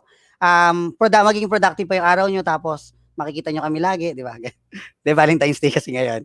Okay, sabi po nila Becca Bonpon 90, Marilu Muli Cruz 90, Samantha Chloe Daculio 90, at si Ben Ambrosio ulit. Ang sagot niya ay 90 degrees. So under the central angle, which is 90 degrees, what is the measurement of the corresponding arc? Ang tamang sagot po ay 90 degrees. So tama rin sila Robert Aparace. Hindi ko na po kayo nabati kung tiga saan po kayo ha. So that ends our fast math, and that ends also our topic for this afternoon, mga Kamath Day Friday. So sama-sama tayo ulit next week po, kasama of course ang inyong tutor, Abhil. So magkakaroon lang po tayo ng bagong time slot. I'll update na lang po. I-update na rin po kayo ng ating DepEd EdTech Unit page at ng ating DepEd Philippines. So make sure lang po na mag-subscribe, mag-like po ng ating page, at mag-subscribe na rin po tayo ng ating YouTube channel, ang Educational Technology Unit, at ang DepEd TV na rin po sa ating YouTube. So para po masundan po ninyo ang mga live streaming po ng ating mga ETULay tutors po. So maraming salamat po ulit sa pagsama kay Tutor Abhil. Sana po hindi kayo naumay dyan dahil 3 times na po tayong nagkita-kita. At sa lahat naman po ng mga Chinese po dyan, Kong Hei Fa Choy, Happy Chinese New Year. At sa lahat po ng mga single dyan, mahalin natin ang ating mga magulang, mga kaibigan at mga pamilya. Walang problema maging single dahil lagi tayo may kasama, okay? At sa mga lovers dyan, Happy Valentine's Day po. Hindi kami bitter. Enjoy po ang Valentine's Day. So bye-bye po. Ingat. Good afternoon.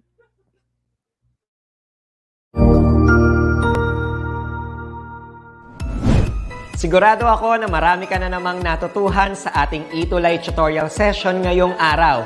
Tandaan, ito ay hindi lamang para sa ating mga mag-aaral, kundi pati rin sa ating mga minamahal na guro at mga magulang na kaagapay natin para maituloy ang pagkatuto sa kabila ng nararanasang pandemya.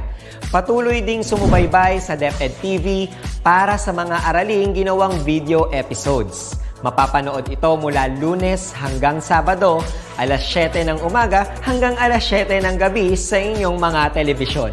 Abangan sa Lunes mula 1:00 ng tanghali ang iba pang aralin sa ating ETULay free online tutorial session sa Science. I-like and subscribe at manatiling nakasubaybay sa ating ETULay tutorial session sa DepEd EdTech Unit FB page at Educational Technology Unit channel sa YouTube at sa DepEd Tayo at DepEd Philippines social media accounts. Paalam!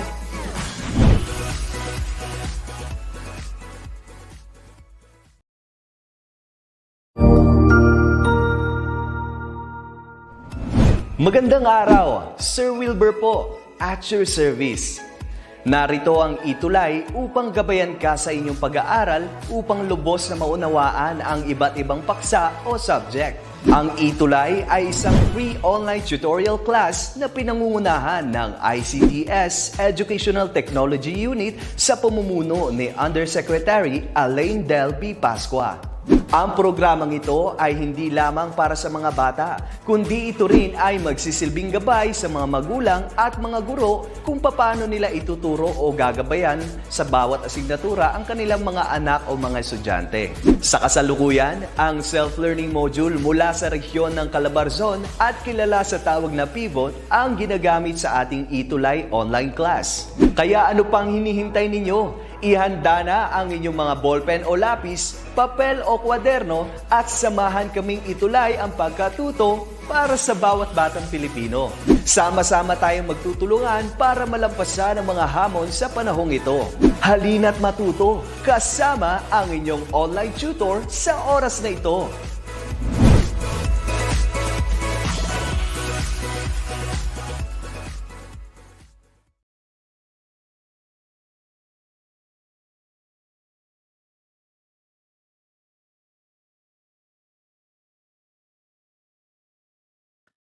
Ayan, hello at magandang buhay sa ating lahat. Sabi nga sa ating nakaraang video na napanood kanina, halina't matuto kasama ang inyong online tutor. Magandang buhay uli, ako ang inyong makakasama sa araw na ito. Ako si Tutor Romel. Tara at sama-sama nating pagnilayan ang matematika. Lalong-lalo na sa mga senior high school grade 11 students dyan. Hello, kaway-kaway naman tayo dyan. Lalong-lalo na ang aming mga mag-aaral mula sa San Lorenzo Ruiz Senior High School. Hello sa inyo. Ay, ayan, may nagko-comment na dito. Kilala ko to. Hello, Mr. Yel de Luna, ang aking kumpare. Hello. Dilon Rabato, Anyadog. Hello. Hi sa iyo. Ayan, comment naman tayo habang nagpe-prepare ako sa pag-share ng screen para maumpisahan na natin agad ang ating pagkatuto sa asignaturang sipnayan under ng grade 11 General Mathematics. Ayan, share screen po muna tayo. Hello sa lahat. Okay, let me share my screen. Ayan, nakikita na po ba? Ayan. Hello, Ma'am Geraldine Alan Postrano. Hi, tutor. Hello po, ma'am. Magandang buhay. Siya po ang aming subject group head sa UMS. Maraming salamat po sa inyong pagtutok. At syempre, ako'y nagpapasalamat din sa aking mga kasamahan dito sa San Lorenzo Ruiz Senior High School.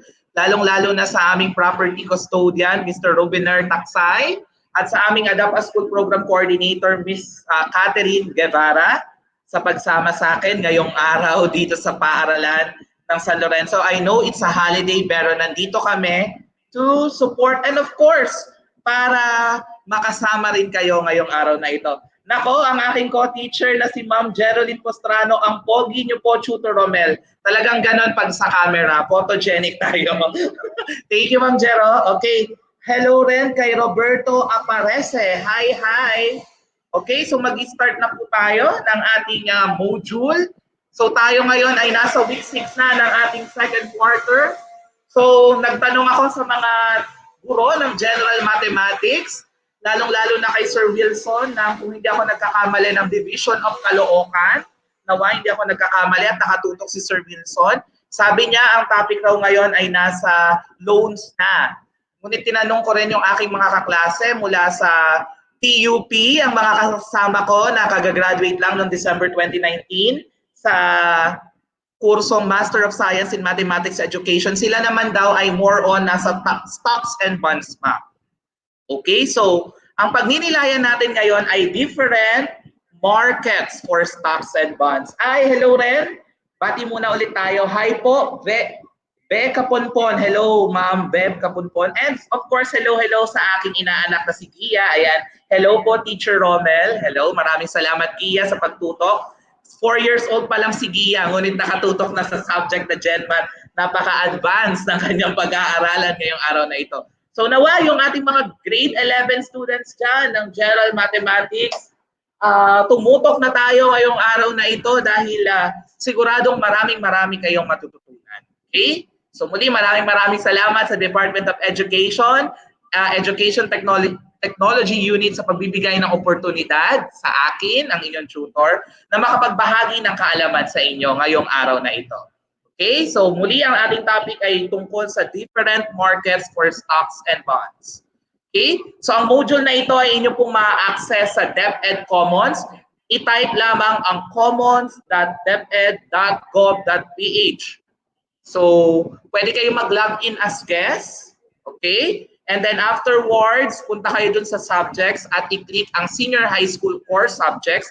Then makikita nyo doon yung general mathematics. Okay? So magsimula na tayo. Here are some of the definition of terms in relation to stocks na ating mapagninilayan mamaya. Number 1, the stocks, dividend, dividend per share, stock market, market value, stock yield ratio, and par value. So, yan yung ating mga terms na mapagninilayan mamaya. So, tingnan natin itong mga halimbawa po na ito.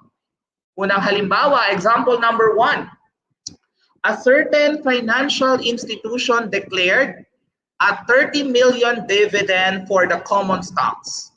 If there are a total of 700,000 shares of common stocks, how much is the dividend per share? Okay, sige nga. Comment naman dyan yung mga nakakaalam or naka-encounter na ng ganitong problem with regards to stocks and bonds.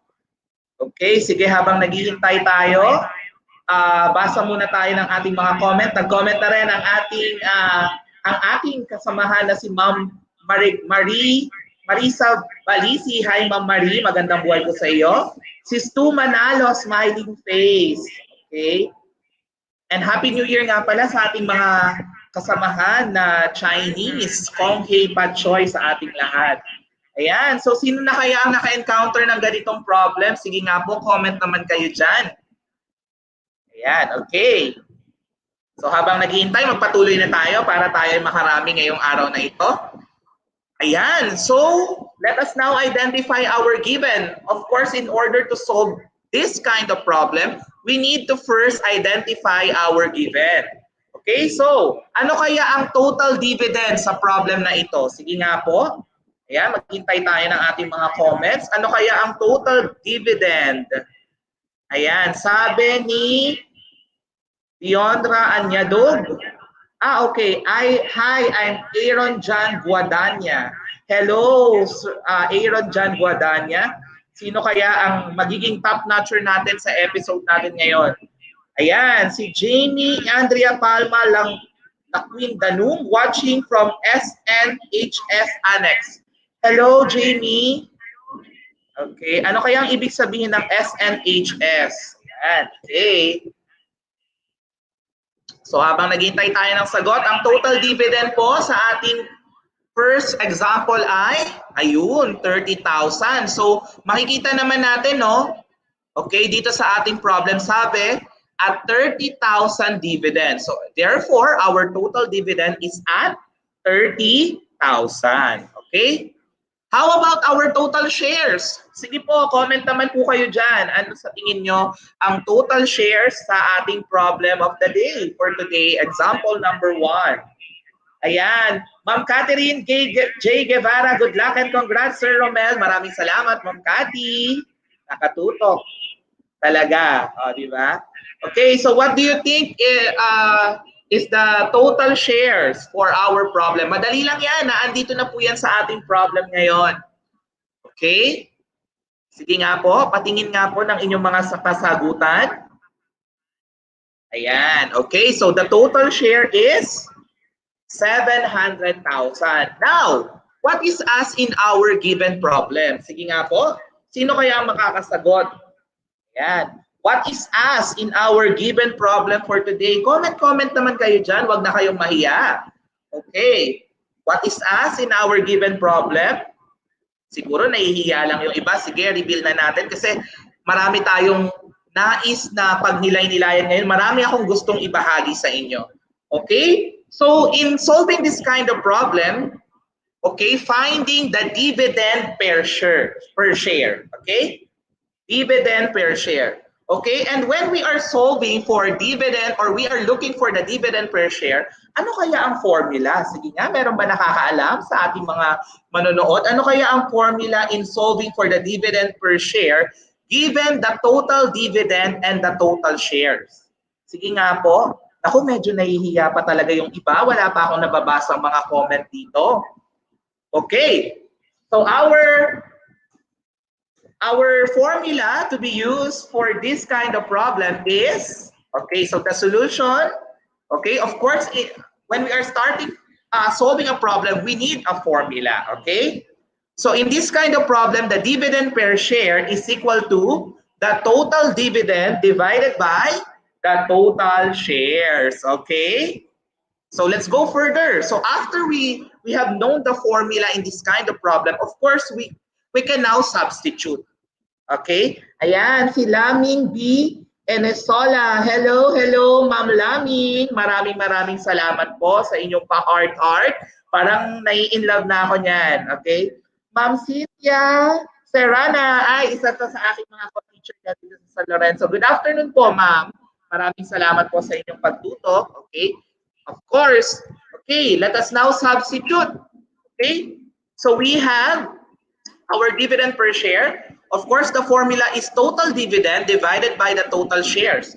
So simply substitute, okay? Our given total dividend is at 30 million and our given total share is at 700,000. So just simply divide it. But you know what? It's so tasky, di ba? Kung mamano-manuhin pa natin yan. That's why I'm going to introduce to you one of the devices that I am using whenever I am teaching general mathematics. And that is, charan, the Casio Class Wiz FX991EX. Ayan. So kaway-kaway naman dyan sa mga mayroong Casio Class Wiz dyan. And nais ko mag-hello sa Casio Education Philippines in charge, Sir Joel Serrano. Hello, Sir Joel. Ayan. Ito po ang aking Casio Class Wiz. Actually, hindi to akin. Pinahiram to ng aking subject group head. Hello sa aking subject group head in mathematics. Sir Christopher J. Cruz, maraming salamat sa iyong pagpapahiram ng iyong Casio Class Wiz. Okay, so I am going to use this Casio Class Wiz in order to solve the problem. Okay, actually, I have my Casio emulator here. Escape ko muna ha. Okay, so I am going to share also my Casio emulator. Okay. Ayan, nakikita na kaya? Di pa, no? So, stop sharing ko muna. Okay. And then, I'm going to share screen. Ayan. So, here's my Casio emulator. Ayan, nakikita na kaya? Ayan, okay. Ayun, okay. They can see it now. Salamat sa mga direktor ng DepEd EdTech Unit. Ayan, talaga naman. Napakagagaling. Okay. So if you remember, our given is at 30 million pesos. Possible kaya yun na ma-share screen rin yung aking PowerPoint? Sige, tingnan natin. Okay, paano kaya yun? Okay, sige. Okay, sige. I'll just substitute it first. Basta ang given natin is at 30 million. Ayan, our given is at 30 million. So, ita-type natin siya sa ating Casio Class Wiz. Ayan, 30 million. Okay? 30 million. Okay, tama na ba yan? Okay, 30 million divided by, so just click this one. Okay, na-fraction ko na pala siya.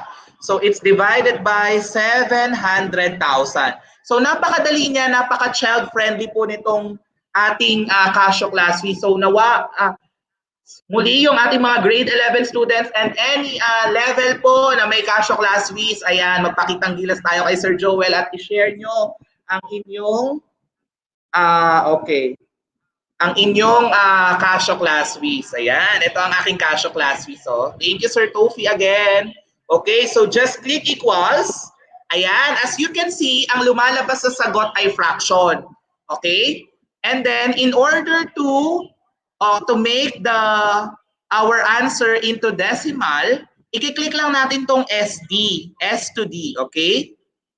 Ayun. And the answer is at 4.28571426. But in general mathematics po, ang kino-consider natin ay 2 decimal point. Okay? So, ibig sabihin, ano kaya ang sagot natin? Okay? If it's rounded off to the nearest 2 decimal places or to the nearest hundreds, di ba?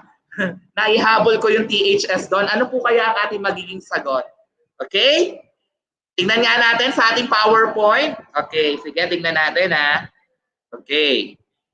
Share screen ko ulit yung PowerPoint natin. Okay. Yan. Share ko siya ulit. Ayan, okay, wait lang ha. Ayan. Wait. Yun. Ayan, tingnan nga natin kung pareho tayo ng sagot. Okay, okay. The answer is at 42 point, ay sabi ni Benz Ambrosio, 42.85. Nagkulang ka lang ng 0.01 because the answer is at 42.86. And of course, wag na wag nating kakalimutan yung ating conclusion, no? In our conclusion, therefore, the dividend per share is 42.86. Kasi remember, we are rounding off to the nearest hundreds or to the nearest 2 decimal point. Okay, but thank you, Benz Ambrosio, for trying. Okay, marami pa tayong mga susunod na example, kaya tumutok ka lang. At nawa, marami pang tumututok sa atin. Okay, Ma'am Rosalia Reyes, great, very clear. Maraming salamat po, Ma'am Rosalia. Ayan, ayun, sumagot na si Benz Ambrosio ng 42.86. Ayan, thank you, Benz. Okay? Ayan. Okay, let's proceed to our next example. Ayan, si Yel De Luna sumagot na rin ng 42.86 dividend per share. Thank you, Brother Yel, sa aking kumpare. Okay, next example. Okay, so our next example is a certain corporation declared a 3% dividend on a stock with a par value of 500 pesos. Mrs. Lingan owns 200 shares of stocks with a par value of 500 pesos. How much is the dividend she received? Okay? So, pag nilay-nilayan natin yung dividend percentage, okay, yung mga given natin, first, we have our dividend percentage at 3%. Ayan, di ba? Sabi kasi 3% dividend. So, that is considered as our dividend percentage. Okay?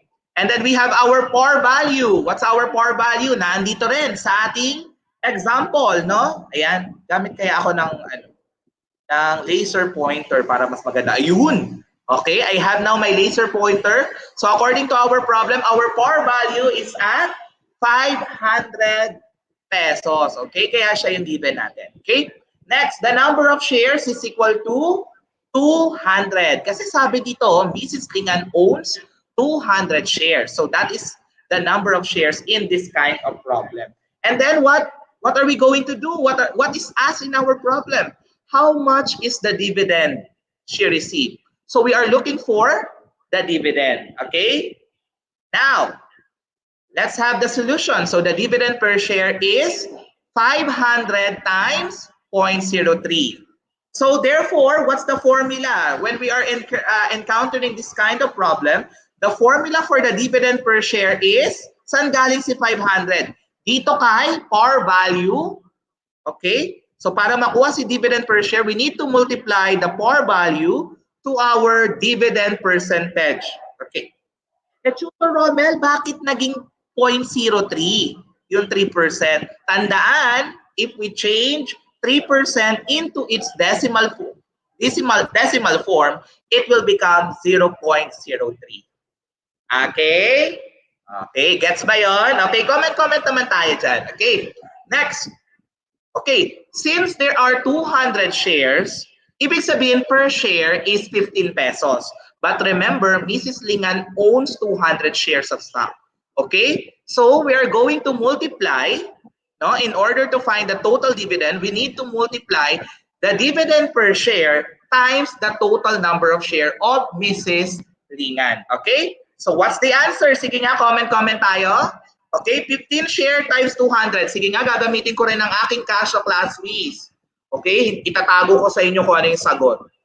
Okay, click 15 times 200. Okay, sa mga, dyan, malalakas magduda, syempre gagamit talaga yan ng calculator. O, di ba? Yung mga may trust issue, ayan, gamit tayo ng calcu.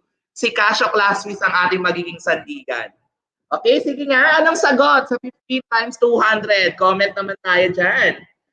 Okay, so what's the answer? We have, okay, Good luck, Sir Romel. Maraming salamat, Mary Ann Beren Kalimutan. Okay? The answer is 3,000. O, di ba? Pareho sa aking Casio class quiz. 3,000 rin ang sagot. Okay? So, therefore, no, we can say that, okay, we can say that the dividend percentage or the total dividend is equal to the dividend percentage times par value times the number of shares or 0.03 times 500 times 200.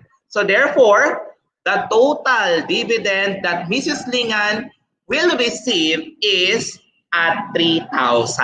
Okay? So nawa pare-pareho tayo ng sagot sa mga nakatutok dyan. Maraming salamat sa inyo. Ayan, ayun, nag-comment na si Reg. At talaga naman ang mga pangalan ngayon, kakaiba na. Zenimij, Zerg, Yodge. 3K, ayan, napakagaling ng iyong sagot. Caro Jessalim R, good luck Sir Romel, maraming salamat, nakakapagpalakas po ng kalooban. Okay, let's proceed to our example number 3. Corporation A with a current market value of 52 pesos give a dividend of 8 pesos per share for its common stock. Corporation B with a current market value of 95 give a dividend of 12 pesos per share. Use the stock yield ratio to measure how much dividend shareholders are getting in relation to amount invested. Okay, so let us have this. So as you can see, we have two corporations. So magkakaroon tayo dito ng comparison. Okay, and we are looking for the stock yield ratio. Okay, so in our corporation A, our given are the dividend per share. Excuse me. So the dividend per share is at 8 pesos. The market value is at 52 pesos. So what's the formula in finding the stock yield ratio? Tingnan nga natin. Okay, so the formula is the dividend per share divided by the market value. Okay, so ano kaya ang magiging resulta po nito? Okay, tingnan natin. Okay, so again, sabi ko kanina, once we have our formula, we can now substitute. So the dividend per share is 8, okay? And our market value is at 52, okay?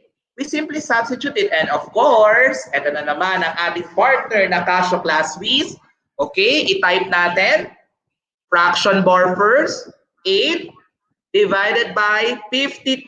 Sige nga po, ano kayang sagot? Ayan. Remember ha, decimal point tayo. Okay? Decimal muna, then we are going to convert it into percentage. Sige nga po, ano pong sagot? Okay, the answer is 0.1538, which is equal to 15.38%. Kaway-kaway naman dyan yung mga nakakuha ng tamang sagot. Hello po sa inyo. Ayan, okay.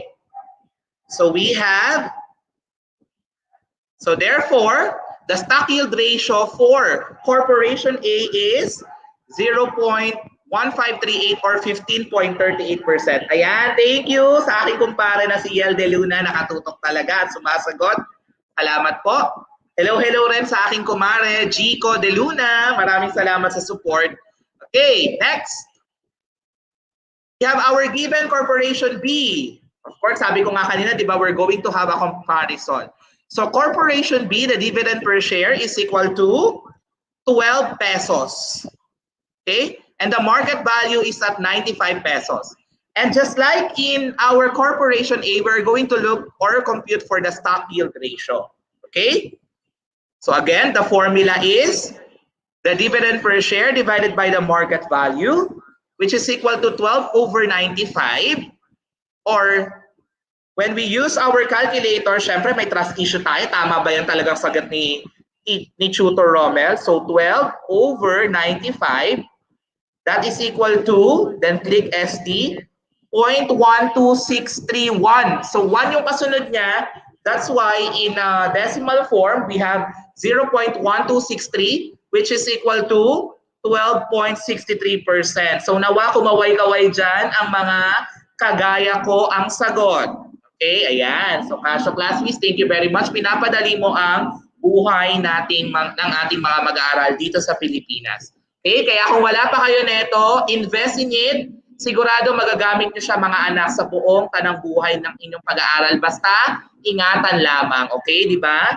Lalo na ngayon, yung mga may love life dyan, kailangan iniingatan talaga. Okay? Lalo na papalapit ang Valentine's. Okay? Now, of course, we need to form our conclusion. Since Corporation A has a higher stock yield ratio than Corporation B, thus each peso will earn you more if you invest in Corporation A than in Corporation B.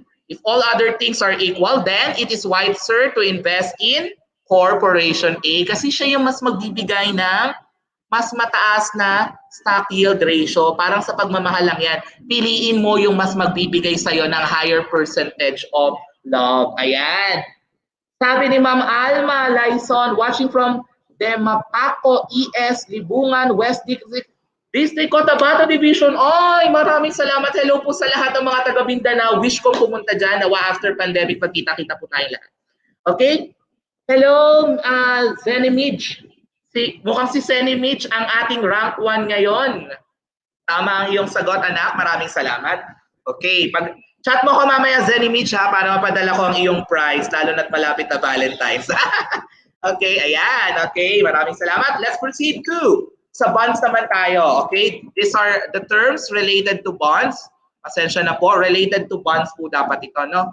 Okay, so we have the term bond, of course, the coupon rate, price of a bond, par value or face value, the term of a bond, and fair price of a bond. Okay, so let us now have the following example problem in relation to bonds.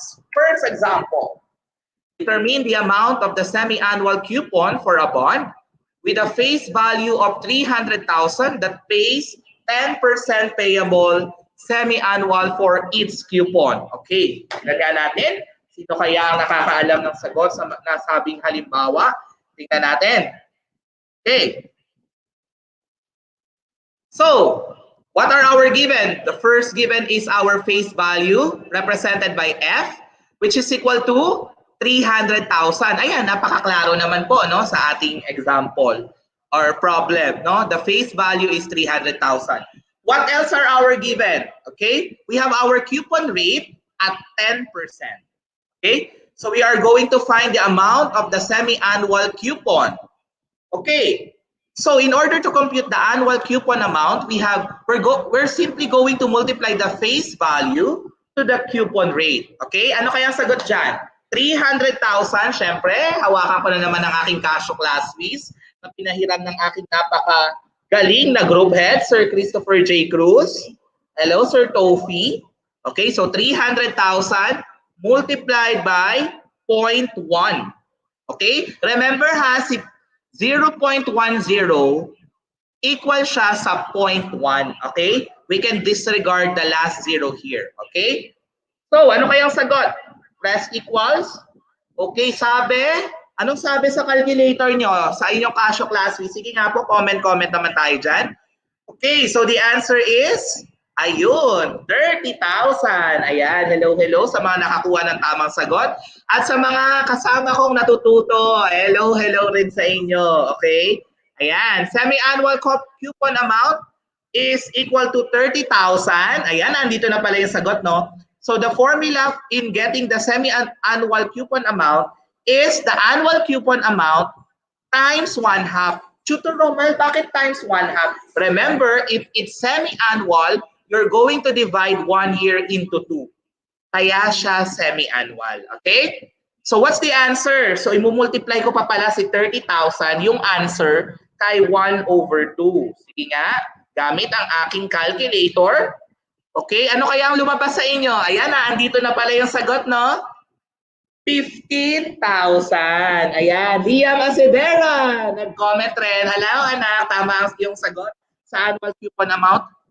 I understand naman, medyo late yung ating Facebook. Ganun talaga, no? Medyo mahina pa ang bandwidth dito sa Pilipinas. Pero soon, lalakas yan. Ayan, Ma'am Cynthia, maraming salamat, Ma'am Cynthia Serrana. So the answer is, okay, thus the amount of semi-annual coupon is at 15,000. Okay?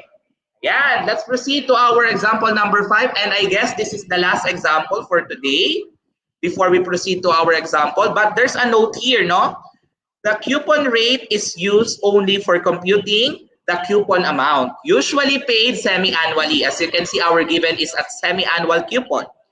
It is not the rate at which money grows. Instead, current market conditions are reflected by market rate. Mamaya, mukhang ma-encounter natin to si market rate. And it will be used to compute the present value of future payments. Okay, let's proceed to our next example. Ayan. Yan. Okay, marami-raming given. Okay, so wag ma-overwhelm ha. Kaya nandito si Tutor Romel para gabayan kayo na ma-accomplish ang mga gantong klaseng word problem in general mathematics. Okay? Actually, I guess we are in the second quarter of general mathematics, but sa Division of Pasig City, they are still currently taking Stat and Prog for first sem. So, yung mga nanonood dyan from Division of Pasig, advanced study nyo na to. Di ba? Nakakalamang na kayo pagdating ng second quarter. Or a final grade or fourth quarter nyo sa Gen Math, ito yung mga lessons. Kaya, hello ulit sa mga taga-Division of Pasig. Okay, find the value of a 20,000 bond with interest of 14% compounded semi-annually, which is redeemable at 108% in 5 years. That yields the purchaser 6% converted semi-annually. Diba napakaraming given? Okay? So once again, iga-guide ko kayo anong klaseng formula ang kailangan nating gamitin when we are encountering this kind of problem. Pero bago ang lahat, batiin ko muna si Roselyn Billones, who is watching from LSBES North District GSC. Taga saan kaya si Ma'am Roselyn? Ma'am Roselyn, comment mo naman para mapuntahan kita after pandemic na ito. Okay? Kasama ko yung JJ the Red Car ko. Di ba? Hello, JJ the Red Car na nasa Paranaque ngayon. Okay. Okay, so what do you think is our F sub B or our face value? Okay? Our face value is at 20,000. Obvious naman dito, di ba po? Okay. What is our R sub B or our bond rate? Yan. Ayan o, nagbibigay na ako ng clue. Okay, our bond rate is at 0.14 kasi mas maganda, mas mabilis mag-type or mas magiging okay kapag dinesimal natin siya. Tutor Romel, saan galing yung 0.14? Galing po yan dito sa decimal, sa 14%. And going back to your elementary lesson, transforming percentage into decimal form, di ba? Percentage means percent, di ba? So move the decimal point 2 times to the left and that is its decimal form. Okay? Kaya po naging 0.14. Kaya mahalaga ang mga lessons natin sa math talaga. Magagamit nating lahat yan. Because mathematics is spiral curriculum. Okay? Integrated siya. Lahat talaga magkakakonect. Okay? Ayan, watching from DPES, Alamada West District, Cotabato Province Division. Hi, Marvin Melvida. Ayan. Like lang talaga tayo. Maraming salamat po sa panonood. Di ba? Magkakalayo man tayo, ngunit dahil sa teknolohiya, magkakalapit pa rin. Okay. What is our M? Our M is 2. Tutor Romel, bakit ang M ay 2? It's because of semi-annually. Okay. Next, what is our R sub R? Okay. This is our redeemable rate. Okay? Saan kaya natin makikita si R sub R? Tingnan natin. Anong sagot? 1.08. Okay? Ayan na, mamaya pag nakompleto natin yung given, picturean nyo kasi ang gagamitin natin mamaya sa pag-solve para mabilis ay yung ating Casio class quiz. Excited na ako. Okay. What's our T? Okay, what's our T? Our T is 5 years. So, di ba? Ayan. Given naman. Okay? R sub Y. Ano si R sub Y? Tutor Romel. This is our yield rate. Yan o, that yields, di ba? That yields. Yan na yung yung key term. Okay? So that yields the purchaser 6%. So ano ang ating R sub Y? 0.06, which is the decimal form of 6%. Okay? Next, what's our B? Tutor Romel, paano ba makompute si B? Ayun. B is equal to bond rate divided by our M. So 0.14 divided by 2, that is equal to 0.07. Tutor Romel, next, what is our n? How do we compute for n? Tingnan natin. That is equal to 5 times 2. Saan galing si 5? Time.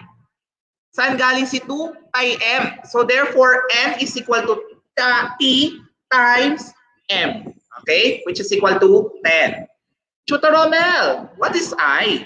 Okay, tingnan nga natin. I is equal to 0.06 divided by 2. Saan nakuha ito? It's equal to r sub y, which is 0.06 divided by 2, which is m. So therefore, in solving for our I, we use the formula r sub y divided by m. Okay? Ayan. Sige, tingnan natin yung mga susunod. Okay, substitute these values to compute the following. Let us have the coupon payment. The coupon payment is equal to the face value multiplied by our B. Diba? 20,000 times 0.07 eh. Ano kayang sagot? Tingnan nga natin. Okay, reveal ko na ha. Okay, para makapag-exercises pa tayo. Okay, so the answer is 1,400. What is our redemption value? Redemption value is equal to 20,000. Okay, 20,000, which is our face value, multiplied by our redeemable rate, which is 1.08. And what's the answer? Sige, na-check ko na yung kanina sa aking Casio class quiz. Ang sagot ay 21,600. Okay, now, we have our formula for the purchase price. Ayan, sige, picture na po natin ang formula for the purchase price kasi tatakpan ko siya or ang i-share ko sa inyo ay Casio class quiz para naman magamit natin. Ayan, okay, so since we already have the formula, we can now substitute. Ayan, picture na natin ha at sabay-sabay tayo mag-substitute sa ating Casio class quiz para makita ninyo. Okay? Ayan ha, hopefully na-picturean nyo na. So escape muna ako ulit dito sa aking PowerPoint. Ayan, escape. Ayan. So i-share ko naman yung, again, I'm going to share my Casio class quiz emulator. Ayan, maraming salamat muli. Ayan, mag-stop share muna ako. Then share screen again. Ayan. Okay, so ito.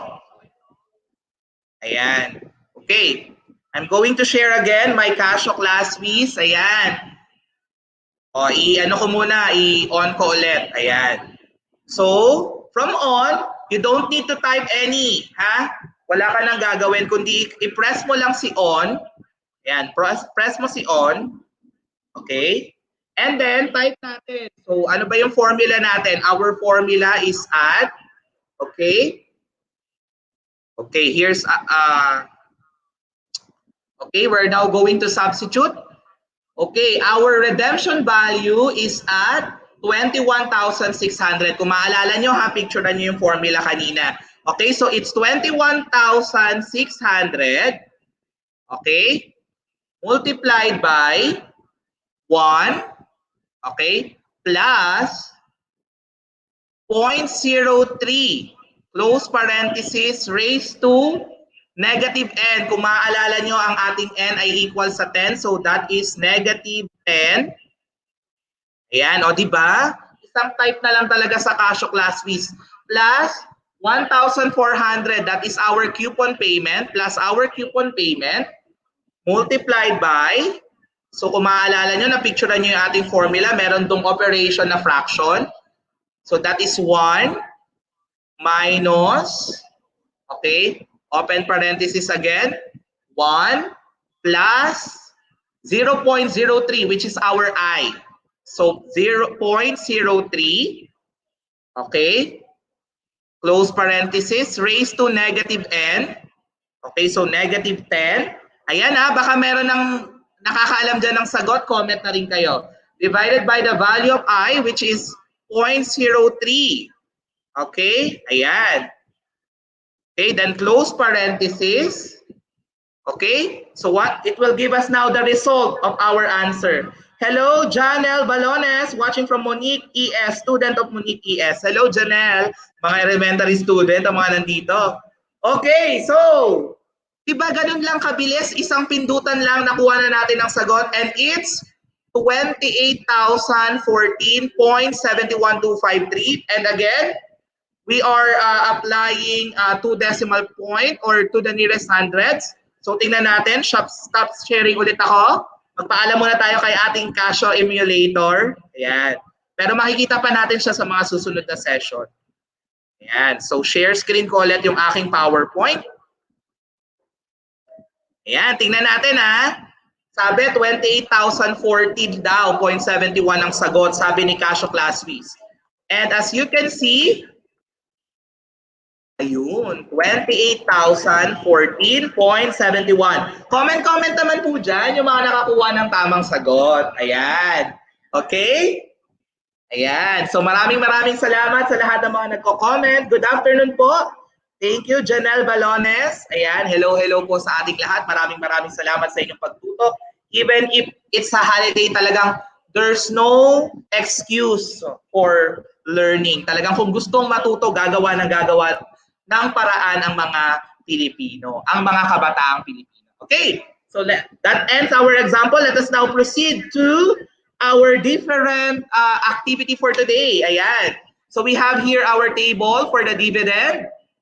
Okay? Ayan, iiwan ko na lang siya sa inyo kasi medyo nagta-time na tayo. I'm just going to give the formula. Okay?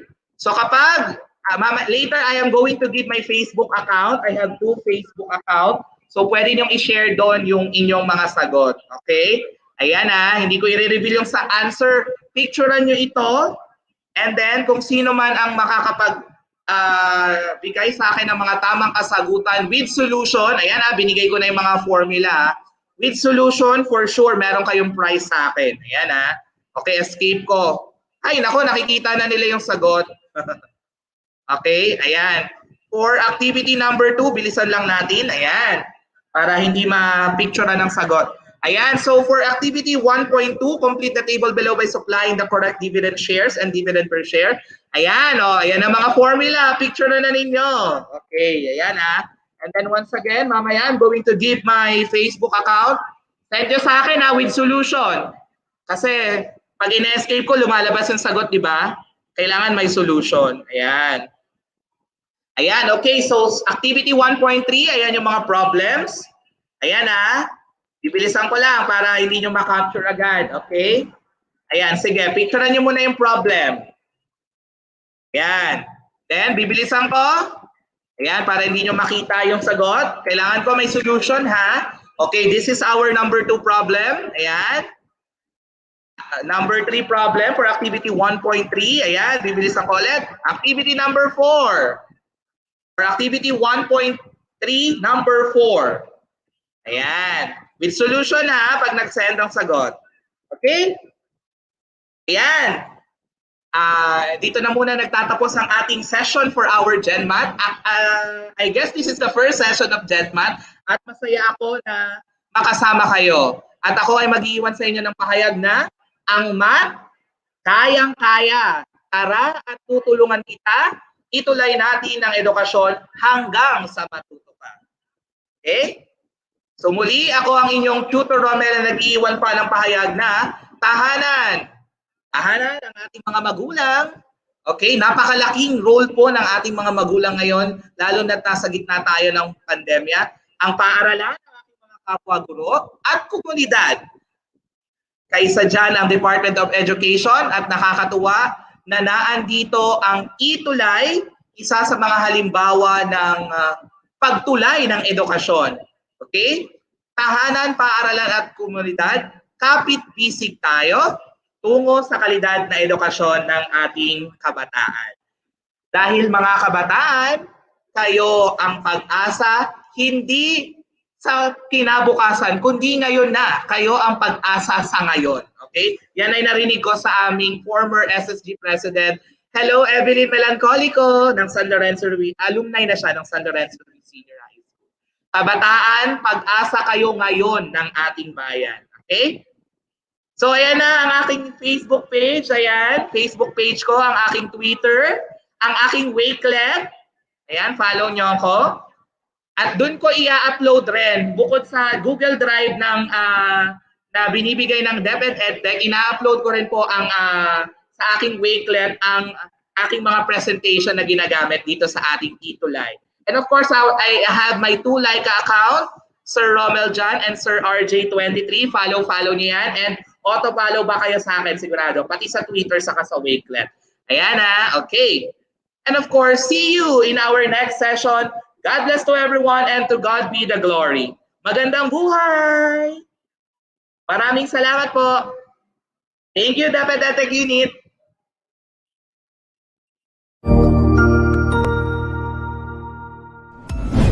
Sigurado ako na marami ka na namang natutuhan sa ating ETULay tutorial session ngayong araw. Tandaan, ito ay hindi lamang para sa ating mga mag-aaral, kundi pati rin sa ating mga minamahal na guro at mga magulang na kaagapay natin para maituloy ang pagkatuto sa kabila ng nararanasang pandemya. Patuloy ding sumubaybay sa DepEd TV para sa mga araling ginawang video episodes. Mapapanood ito mula Lunes hanggang Sabado, alas 7 ng umaga hanggang alas 7 ng gabi sa inyong mga telebisyon. Abangan sa Lunes mula 1:00 ng tanghali ang iba pang aralin sa ating ETULay free online tutorial session sa Science. I-like and subscribe at manatiling nakasubaybay sa ating ETULay tutorial session sa DepEd EdTech Unit FB page at Educational Technology Unit channel sa YouTube at sa DepEd Tayo at DepEd Philippines social media accounts. Paalam!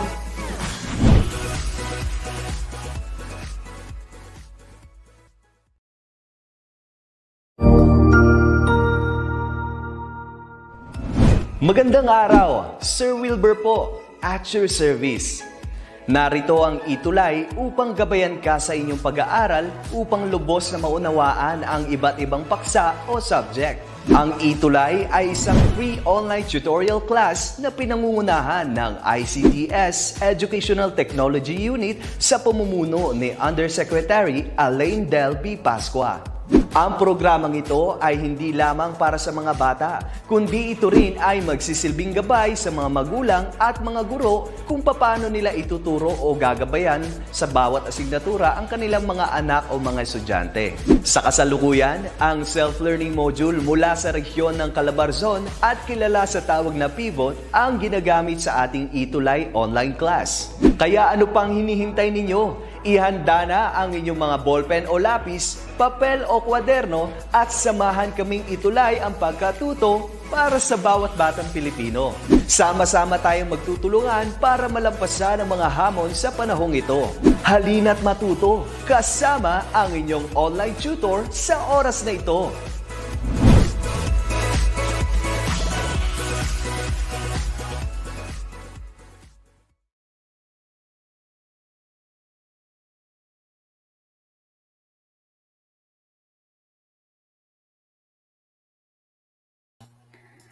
Hi everyone! Good evening! Good evening! Kamusta ang ating mga statisticians? Yan. This is our first session for our statistics. ETULay. Yan. Session. So, are you excited? As excited as your teacher? Yes, I am Teacher Rev. I am the grade 11 statistics teacher.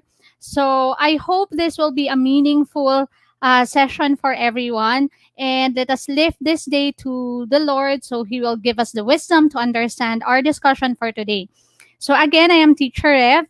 I'm only here to guide you on everything that we're going to learn for statistics. Hope everyone is excited. So let's start. Let me share my screen.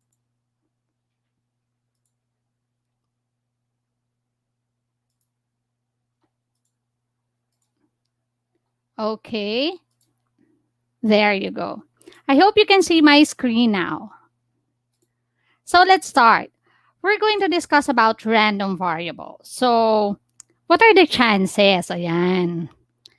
Namiss ko tong magturo. So let's see how we're going to go about this and how will be our discussion. Hope if you have question, I can actually answer your questions later.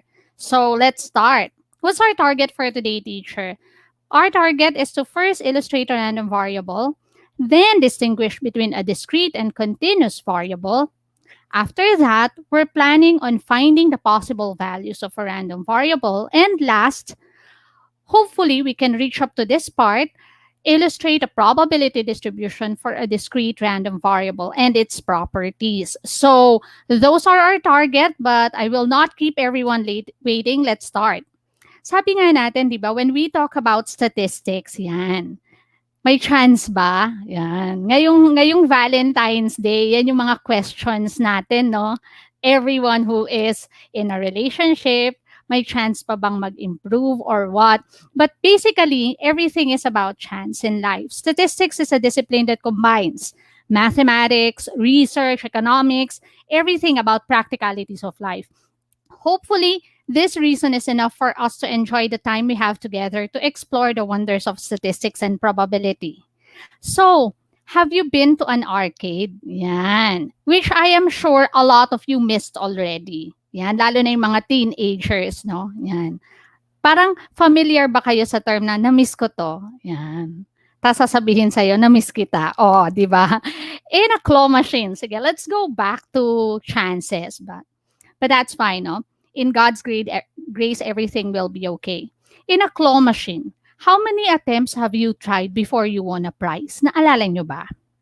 I bet you had a lot of trial before you were able to master that and finally got that little stuffed toy for you or for a friend or for a special someone. Or have you ever participated in a raffle draw? Yan. Okay. And then, sabi nga nila, when you participate in a raffle draw, the more tickets, the more chances of winning. Totoo kaya yon when we talk about the technicalities in statistics? So we'll see about that. Most of the games we see in arcades are chance games. Sabi nga natin, no, yan, yung mga pictures na nakita nyo. Just like what we mentioned earlier. When we do games that are repeatedly done under similar conditions, we are actually dealing with probability. Okay, let's talk about probability. Yan. Ang bilis naman, teacher. Chances pala are probability. Yes, that's why there's a probability that it will happen. There's a chance that it will happen. So, we started learning about probability when you were in grade 8. Can you still recall? Yan. When we do an activity that we repeatedly done, just like playing games, we repeatedly do it so that finally we'll be able to win. We are actually doing an experiment. Experiment pala yun. Yes, when we toss a coin, that's also an experiment. Then, when, for instance, you toss a coin and the result is a head, that head is what we call an outcome. It is the result from an experiment. Teacher, naaalala ko na. I hope you can recall all these things, no? Then, after having an outcome, comes, what are the possible outcomes? Is it always a head that will come out? Probably not. That's why there is the existence of a sample space. When we talk about sample space, these are all the possible outcomes in an experiment. So let's recall. Probability is always inclined with experiment. And when we do an experiment, we have an outcome. And from the outcome will not be always like that. Therefore, there are a lot of possible outcomes. That's why we have a sample space. Diba? So wonderful, no? That we don't have only one outcome in any situation, because if there's only one outcome in a certain situation, then that will be devastating because everyone will be feeling the same way, will be experiencing the same way. So yun yung ganda ng probability and statistics. I hope you will be able to enjoy our discussion today. Yan. Now, let us apply what we learned from, sabi nga natin, when we do experiment, there's an outcome. And from the outcome, not only one outcome, but a lot of possible outcome, which we call sample space. Let's identify sample space when we toss a die. Tossing a die would give us how many sample spaces? If you can still recall, may sumasagot ba? Yan. We have 6 possible outcomes. Ano-ano kaya yung pwedeng kalabasan? Yan. These are the possible outcomes. We can have 1, 2, 3, a face having 4 dots, 5 dots, or 6 dots. This is actually the sample space when we toss a die. So the result may be unpredictable, but we know that from the unpredictable result, we have a range of values that might appear as a result. Yan yung sample space natin. Okay ba ang sample space? I hope everything is clear. How about flipping a coin? Twice, not only once, but twice. When you flip a coin twice, what are the possible outcomes? When you flip a coin once, these are the possible outcomes that we can have. We can actually have a head followed by another head on the second toss. What else, teacher? Is it always two heads that will come out? There is also a possibility that we're going to have two tails. But there's also a possibility that the first is a head followed by a tail. There is also a possibility, teacher, that it's the other way around. Ano yung the other way around? The tail first, followed by the head. All this are all the possible outcome when we flip a coin twice, meaning we have 4 sample spaces. What are the 4 sample spaces? We can have 2 heads, we can have 2 tails, we can have a head followed by a tail, or a tail followed by a head. So yan. Ang dami palang possibility, teacher. Yes. Okay. So when you play a game and then you guess on what will come out, these are the possible sample space that we can have. These are the possible outcome that we can have. Okay. Now, how about, teacher, if we combine both? What if we combine tossing a die, then flipping a coin at the same time? What will come out? Definitely, when we look at it, when we toss a die, we have 6 sample spaces. But when we flip a coin, there are 2 possible chances. Combining the 2, how many would that be? This is something that you discussed when you were in grade 8 also. What is that part? Counting principles. Yan, principles of counting. Okay, anong mangyayari, teacher? We're going to have the 6 outcomes with a head or the 6 outcomes with a tail. Therefore, we have how many possible sample spaces? All in all, we have 12 sample space. I hope sample space is clear, no? So these are all the possible outcome when you do an experiment. And all the 3 things that we discussed, that we identified, those are experiments. And how about, teacher, the outcome? The outcome is one output from the sample space. When you do the experiment, that is an outcome. Okay. Now, why is this important in our discussion? Later, you'll see. That is something that is worth looking at the end, towards the end of our discussion. So let's continue. We know already what a sample space is, teacher. Now, where is the probability? Sorry. When we talk about chances, we deal with probability. And probability is a type of ratio where we compare how many times an outcome can occur compared to all possible outcomes. That is when an event happened. Okay. Let's try to identify the chances. When we talk of getting a number less than 5 in a roll of die, rolling of die is an experiment. Getting a number less than 5 is an event. Now, if that happens, getting a number less than 5, how many possible outcomes could that be? If we want to get a number less than 5, we are expecting numbers 1, 2, 3, and 4. So 4. In rolling a die, how many sample spaces do we have? Remember, we have 6. So that is 4 out of 6. Which is, when simplified, that would be 2/3. Therefore, the chance of getting a number less than 5 in a roll of a die is 2/3. Okay, are you getting this already? Okay, it's getting more and more exciting. Now, getting a number 2 when a card is drawn from a deck. Drawing a card from a deck is an experiment. Getting a 2 when a card is drawn is an event. Remember, when we talk about probability, we talk about the event over all the possible outcomes. How many outcomes do we have when we want to get a 2 from a deck of cards? There are 4 2s in a deck of cards. And how many deck of cards do we have all in all? There are 52 items in our sample space.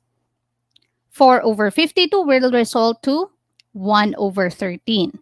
Then that's the chance, that's the probability of getting a 2 when a card is drawn from a deck. I hope you are being refreshed with all the things that we are discussing today, no? Last, okay. Teacher, are we already in our discussion? We are still on the review part. So, how about getting the same number when two dice are tossed? When you toss two dice, we have how many possible outcomes? There are 36 possible pairs that we can come out. Now, getting the same number when two dice are tossed, meaning from one die we have one, and from the other die, one will also come out. How many will that be? That means there can be two ones, two twos, two threes, and so on hanggang ilan until two six. Therefore, there are six possible outcome from the event of getting the same number in an experiment of tossing two dice. Therefore, the result will be 1 over 6. Then that's the chance, that's the probability of getting the same number when two dice are tossed. Isn't that interesting? Yes. Okay. So let's continue. So knowing of what probability is and knowing all the things that we already know about probability and statistics, what else do we have to know, teacher? As what we've mentioned earlier, everything or many parts of our daily experiences are brought to us by experience or by examples and experiments that we conduct in our lives. Therefore, okay, when we buy drinks some of the experiences are basically everyday experience, not only because we need to toss a die, not only because we have to do an experiment that we technically do in class. There's another thing. What's another thing? Another thing about it is that it can be something that we experience in life. So statistics is basically everything that we experience in life. Example, when we buy a medium-sized drinks normally is 21 ounces. Now, if that is the case, are you sure that the drink that you're going to get is exactly 21 ounces? See, it can be a little lower than 21 ounces or a little more than 21 ounces. Sometimes we have that, sometimes we do not have that. So basically, the process of filling the container will not be the same.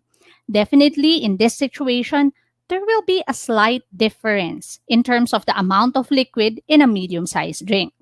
Again, the result, which is the amount of liquid, would be random. Random because it will not be exactly 21 ounces. It can be a little more than that or a little less than that. So, what we do know is that we have a capacity to fill the drink, but it will never be all the same. The result or the capacity that the container can hold is a little random when we talk about the exact amount. Other example would be the randomness on the result of a dice rolled when playing board games. We can also consider the number of combo meals ordered by each customer in every transaction. One customer can order 2 combo meals. One customer can order 1 combo meal.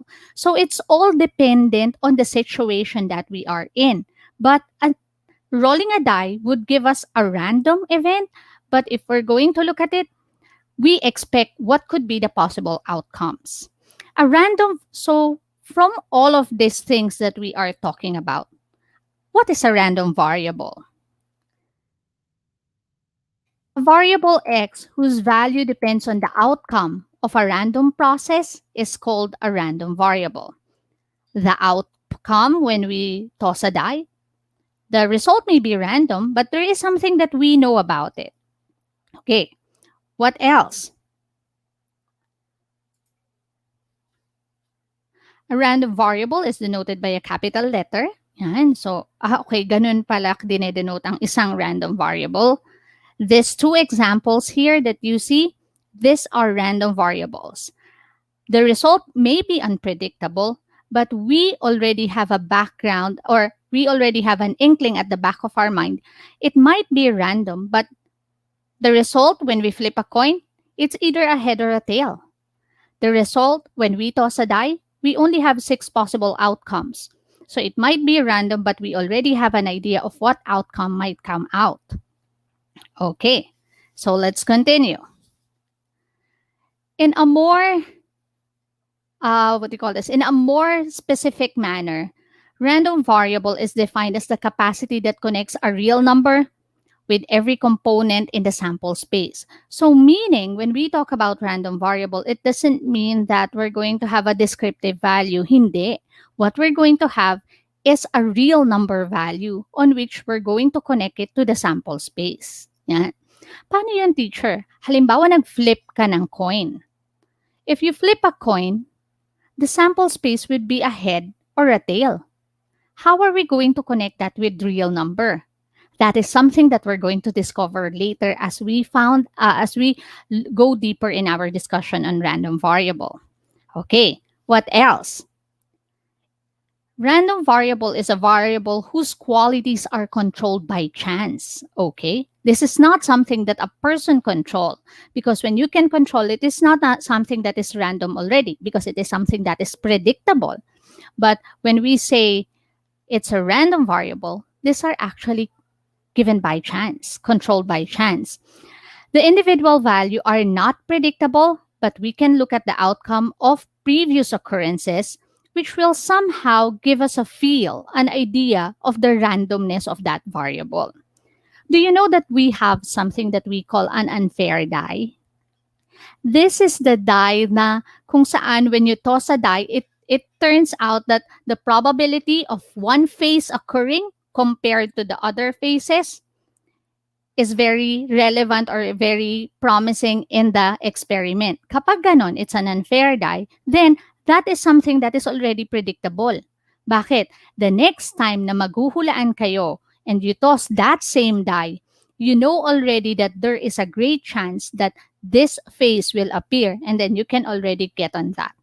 But remember, take note that this only happened upon observation and upon previous occurrence of the experiment. Anong ibig sabihin ng teacher? Kailangan obserbahan nyo. Kung yung chance ba na to, malaki ba yung chance na 5 ang mag-a-appear or equal chance lahat? Pag equal chance lahat, fair die yun, parang malabo kayong makapanghuli. Sabi nga nila, swerte. Actually, blessing kapag nahulaan nyo yung tama. Okay. Now, what else? Random variable is a numerical amount that is derived from the results of an arbitrary trial or experiment. Teacher, parang malabo pa rin ang random variables. Sige, let's work on an example. Sorry. When we do an experiment, example, tossing a coin. Pag random variable, kailangan ma-relate natin, we have to relate the whole number or any real number aspect in our outcome. Tossing a coin would result to a head or a tail. But to be able to identify or to relate it to random variable, the random variable can be number of times that the coin turns up a head is an example of a random variable. Na-relate natin siya. Bakit? We don't only identify what turns out to be the result. We want to identify ilang beses lumabas si head on an experiment of tossing a coin. Then we were able to relate real number to random variable. Gets ba? Okay, let's have another one. O sige, teacher, let's have more example. When 2 dice are rolled, yan. Teacher, number naman talaga yung lalabas dyan. Exactly. But it is an outcome. These are sample spaces. How would we relate a numerical value to 2 dice being rolled? One would be sum of 2 numbers that face up. Yan. When we say sum of 2 numbers that face up, all the values that we're going to get are numerical values. And this is an example of a random variable. Okay, teacher, I'm getting a hang of it already. Okay, that's good, no? What else? Spinner shown below is a spun. Given this spinner, ano kaya yung pwede nating ma-relate na random variable? Teacher, number naman yan. Kaya lang kailangan meron tayong pag-uusapan na number. And what would that be? Pwede nating sabihin, the number of times that the spinner stops at number 3. Yan. Ilang beses kaya? So, what we're going to do is we're going to conduct an experiment. Remember, it has to be a repeated process. Yung tossing a coin. How many toss are you going to go until a head appears? When you roll a die, how many what will come how many toss are you going to do so that the sum of 25 will come out? Things like that, no? The number of times that the spinner, wala, kasi wala nang 25. Yon, yung mga ganong bagay. The number of times that the spinner stops at number 3, ilang beses within 1 hour na nag-spin ka, o paulit-ulit yon. Ilang beses lumabas si 3 on that spin. That is a random variable. Okay, so I hope random variable is clear, no? Let's have another thing. But random variable is not only that. Two things may occur. Ang isang random variable daw can be discrete random variable or continuous random variable. What's the difference?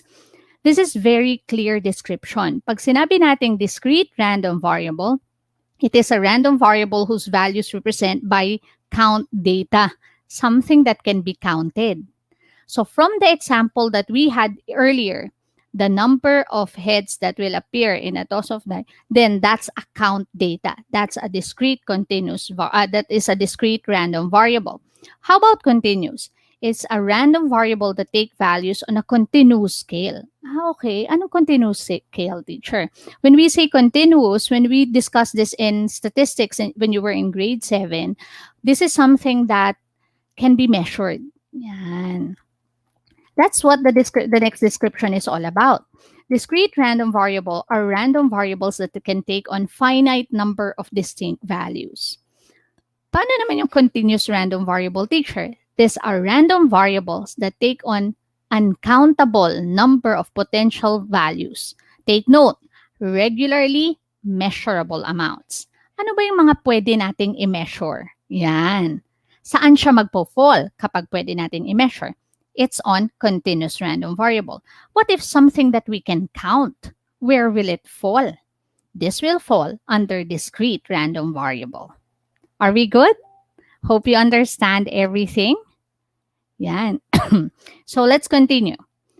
Number of heads acquired while flipping a coin 3 times is a discrete random variable because when we talk about number of heads, it's something that is countable. How about continuous random variable, teacher? When we talk about continuous random variable, height or weight of an individual. Why is this continuous? Because it's something that is measurable. Then it's continuous random variable. Next, number of students present in a study hall at a given time is an example of discrete. Again, it's countable. How about continuous random variable? The time an individual takes for an individual to wash. Okay, time an individual let's revise that. The time an individual takes for her or him to wash is a continuous random variable. Time is something measurable. Okay, I think you are getting this already. Okay, see, everything talks about number that we can relate to an event that is happening. Okay, let's go to the other one. This happens when the set of possible outcomes from an experiment can be counted, such as number of households in a barangay is something that is countable, it's discrete. Height of grade 11 students is something that is measurable, it's continuous. Okay, so this time, spot check tayo. Okay. The experiment is we record the number of hours a specific student used their mobile phone from 8 a.m. to 5 p.m. for the past 3 nights. What random variable could we come up with this one? Ang pwede nating makuhang random variable, the number of hours a specific student used their mobile phone. Okay, teacher, wait a minute. This is time. How come this is something that is measurable? How come this is what do you call is this? Do you think it's discrete or continuous? What do you think? Wala? Okay, tingnan natin. If your answer is continuous, then that's incorrect because this is discrete. Why is it discrete? Number of hours is something that's countable. How will we make it continuous? If we say that the number of, not the number of hours, but the time spent on phone, then that will be continuous. The number of hours is something that's countable. You can count how many hours a student use, then that is discrete. Okay ba? Haha. Okay, sa mga nagre-research, no? Discrete pala yon. Buying 2 trays of eggs in the market.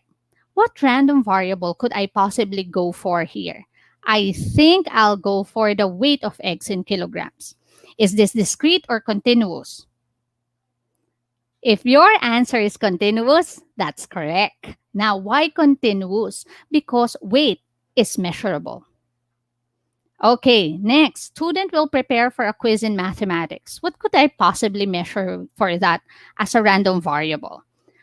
I could get the amount of time spent reviewing. Okay, the amount of time.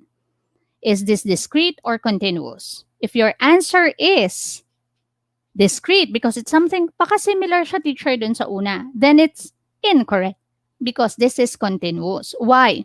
We're talking about the amount of time, not the number of minutes or not the number of hours that it will take for that student to perform the task. Okay, let's go. Because when we talk about time, 3 minutes, 5 seconds, 2 nanoseconds. Ganun pala yun, teacher. Kaya siya continuous. Yes, because we're talking about the amount of time. Now, how about recording of gender of family members in a family with 3 children? What random variable could I possibly go for that? Maybe I can look for the number of boys among the children. Now, is that discrete or continuous? If your answer is continuous, then that is incorrect because the answer is discrete. Why? Number of boys is something that is countable, and any countable amount would call for discrete random variable. Rolling a pair of dice, teacher. Number appears in a pair of dice are discrete because number is something that is countable. So I think everything is clear in discrete or continuous. We have more. Wait. Okay, let's try. Number of female students. Discrete. Why is it discrete? Number of female is something that is countable. The time needed to finish the module. O yan. Ano na yan? Talagang ginagawa niyo yan every day, no? So this is continuous because time spent in accomplishing the module. The speed of a tricycle is something that is measurable. So this is continuous. The number of defective mobile phones produced by a manufacturer. Number of defective is something that is countable. Then this is discrete. So again, A is discrete, B and C are both continuous, and D is discrete. Okay, teacher, we know already, we understand already what a random variable is. Now let's go for more. Okay, let's help Marco this time. No, we've been talking about tossing a coin and all. Now, what else can we do about it? Is there more to it? Let's see. Let's help Marco. Marco has a 1 peso coin. Marco wondered, what is the chance that exactly 3 heads will come out if a coin is tossed 4 times? So, when you toss a coin 4 times, what could be all the possible values? Okay, let me help you with that. These are all the possible values that may come out. Wow, there's a lot, teacher. Yes, there's really a lot. But notice that the first given, there is a possibility that it's all tails.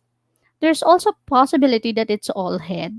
But there are also chances that there's only 1 head, 2 heads, 3 heads, and all. Let's identify the number of heads because that's what Marco wants to find out. And another thing, we have the label on top as number of heads. So let's identify. In the first attempt, there's no head. Second attempt, there's 1. Third, and so on. Let's just count the number of heads. It's already highlighted for you in red so that it will be easier for us to answer, no? Yan. Wow. Can you see numbers? Can you already identify how we're going to relate it to a random variable? So getting a head is a random variable. But how many possible outcomes can we have? There is a chance that we can have no head in our outcome. There's also a chance that we're going to have one head in our outcome. There's a chance that we're going to have two heads, three heads, and more likely we can have four heads in four tosses of coins. Now, okay. So this 0, 1, 2, 3, and 4, these are the values of the random variable. Oh, take note of that. Ganun pala yung teacher. Yes. When you list all the sample spaces and consider the random variable that you are considering, which in this case is getting the number of heads, then we can say that, okay, the possible outcomes could be I can have an outcome of without a head, which is 0.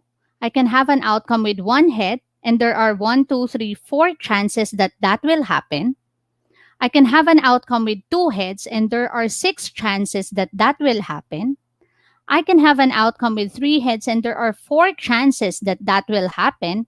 And I can have an outcome with 4 heads, but there's only 1 chance that it will happen when everything is a head.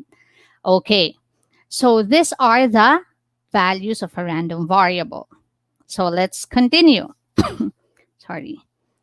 Okay, now, if we continue doing this, the next thing that we're going to identify is if we conduct an experiment of flipping a coin, the random variable would be number of heads in 4 flips of coin. That's what we did earlier. The next question is possible values of random variable. What are the possible values? The possible values are 0, 1, 2, 3, and 4. Because there's a possibility that in my outcome, I will have no head, 1 head, 2 heads, 3, or even 4. What if I prefer the number of heads in 3 flips of a coin? What could my outcome be? Exactly. If your answers are 0, 1, 2, and 3, that's correct. Because there's a possibility that, again, when you flip the coins 3 times, there's a possibility that all will be tail, meaning no head. That's why it's 0. There's also a possibility that there's 1 head, 2 heads, or even 3.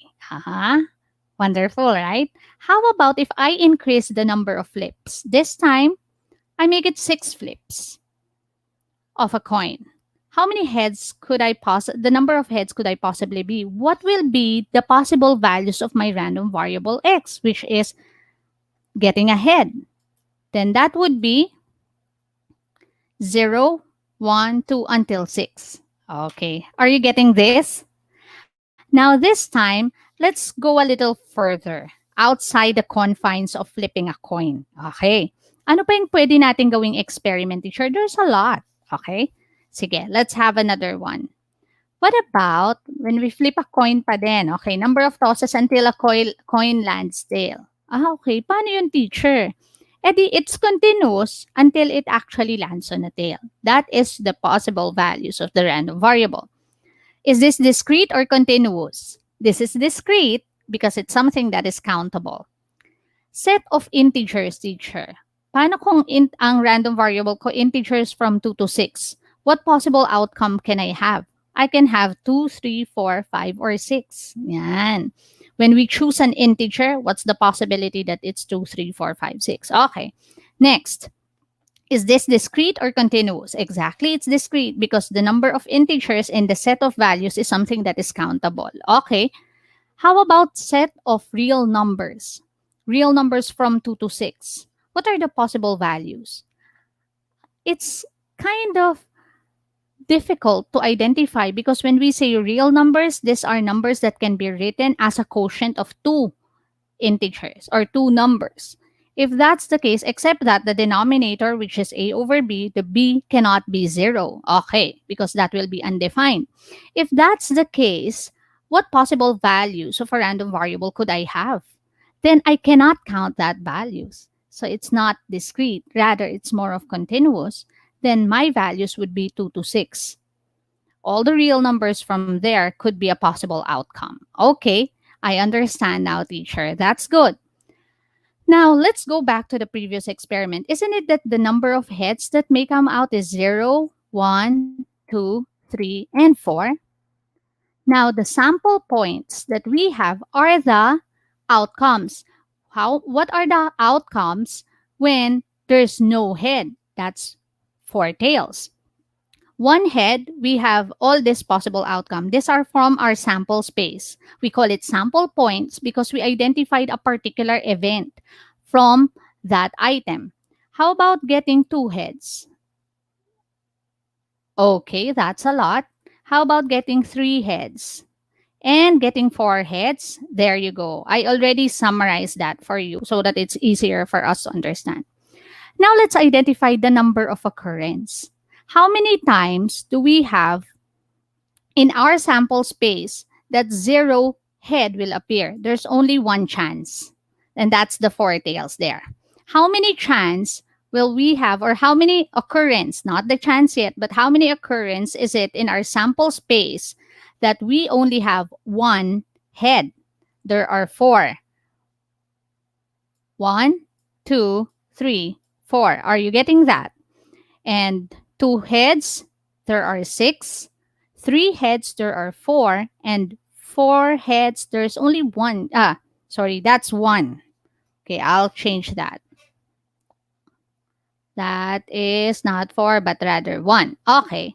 Okay, teacher, we know that already. Now, if that's the case, let's recall. Remember probability, the number of outcome in an event over the number of outcome in a sample space. Therefore, okay, again, this is 1. I need to change that to 1. Okay. Now, what would be the probability? The probability or the chance. All in all, there are 16 possible outcomes. And out of the 16 outcomes, there's 1 chance that there will be no head in our outcome. Therefore, that will be 1 over 16. There are 4 chances out of the 16 that there will be 1 head in our outcome. Therefore, that's 4 over 16, or let's simplify that further, that's 1/4, 4 over 16. Next, 6 chance that there will be 2 heads. That will be, the probability will be 3/8. Why 3/8? That will be 6 out of 16. And simplifying that, we have 3/8. Second to the last, how about if we have 3 heads? What's the chance? There are 4 chances. So that is 4 out of 16, or again, it's 1/4. And there's only 1 chance that all of the outcome will be a head. Therefore, we have 1 over 16. Okay, teacher, what are we heading to with our table? We can simplify this table and construct it in this way. And this is what we call probability distribution of discrete random variable x. Bakit discrete? We're talking about discrete random variable because we're talking about the number of heads. If it's countable, it's discrete. The set of all the possible outcomes in a distribution. Ganun pala yun, teacher. Yes. In a distribution, you only need 2 things. The number of possible outcomes in the random, or the value of the random variable, and the probability of that particular event occurring. Yan. Yan yung tinatawag nating probability distribution of x. Madali lang pala siya gawin, teacher. Yes, madali lang siya gawin. Okay, let's continue. Let's have another example para makita nyo yung difference, no, in a reality, in a real life scenario. Okay, in a computer laboratory, the teacher wants to find out if there is a defective computer. Ito, very evident to kasi laging may gantong question sa probability. Yan, kung sa grade 10 na-encounter nyo to, sigurado ako. Okay, to list all the possible outcomes such that D represents the defective computer and N represents the non-defective.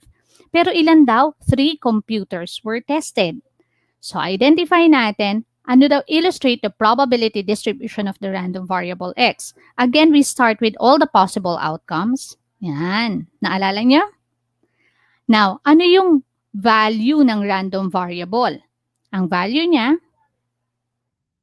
bakit? Ano ba yung hina-identify natin? Siya yung defective. Ilan ba yung defective dito? Ilan yung naka-red?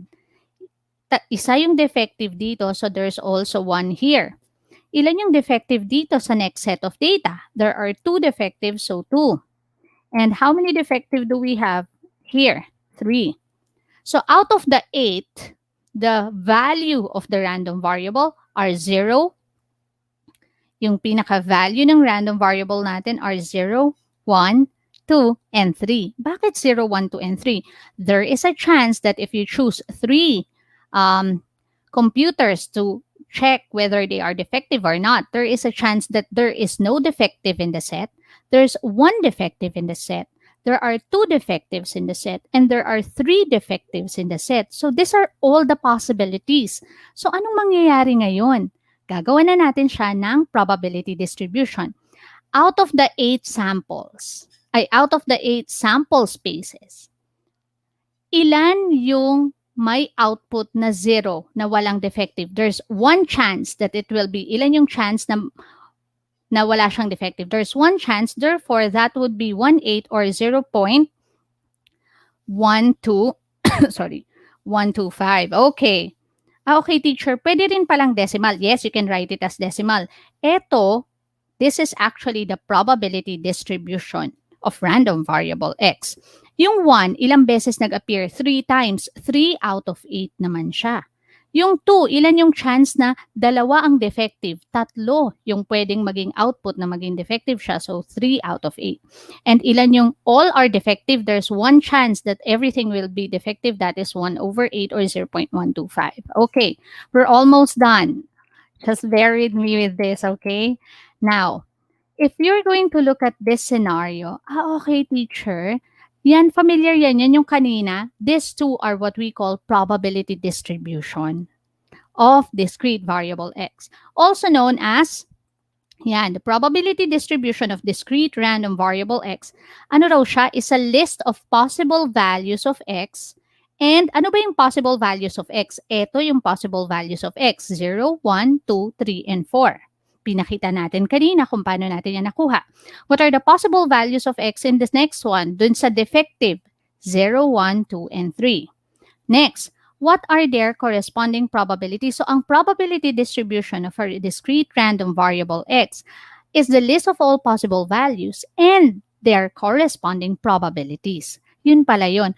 Oo, kung pag-uusapan natin, kung pinag-usapan nyo ito ng grade 7 statistics, familiar tong decimal part sa inyo kasi ito yung relative function. Naalala nyo yung relative frequency distribution? Ayan yon, yung relative frequencies niya, yung probabilities natin. Okay, so let's continue.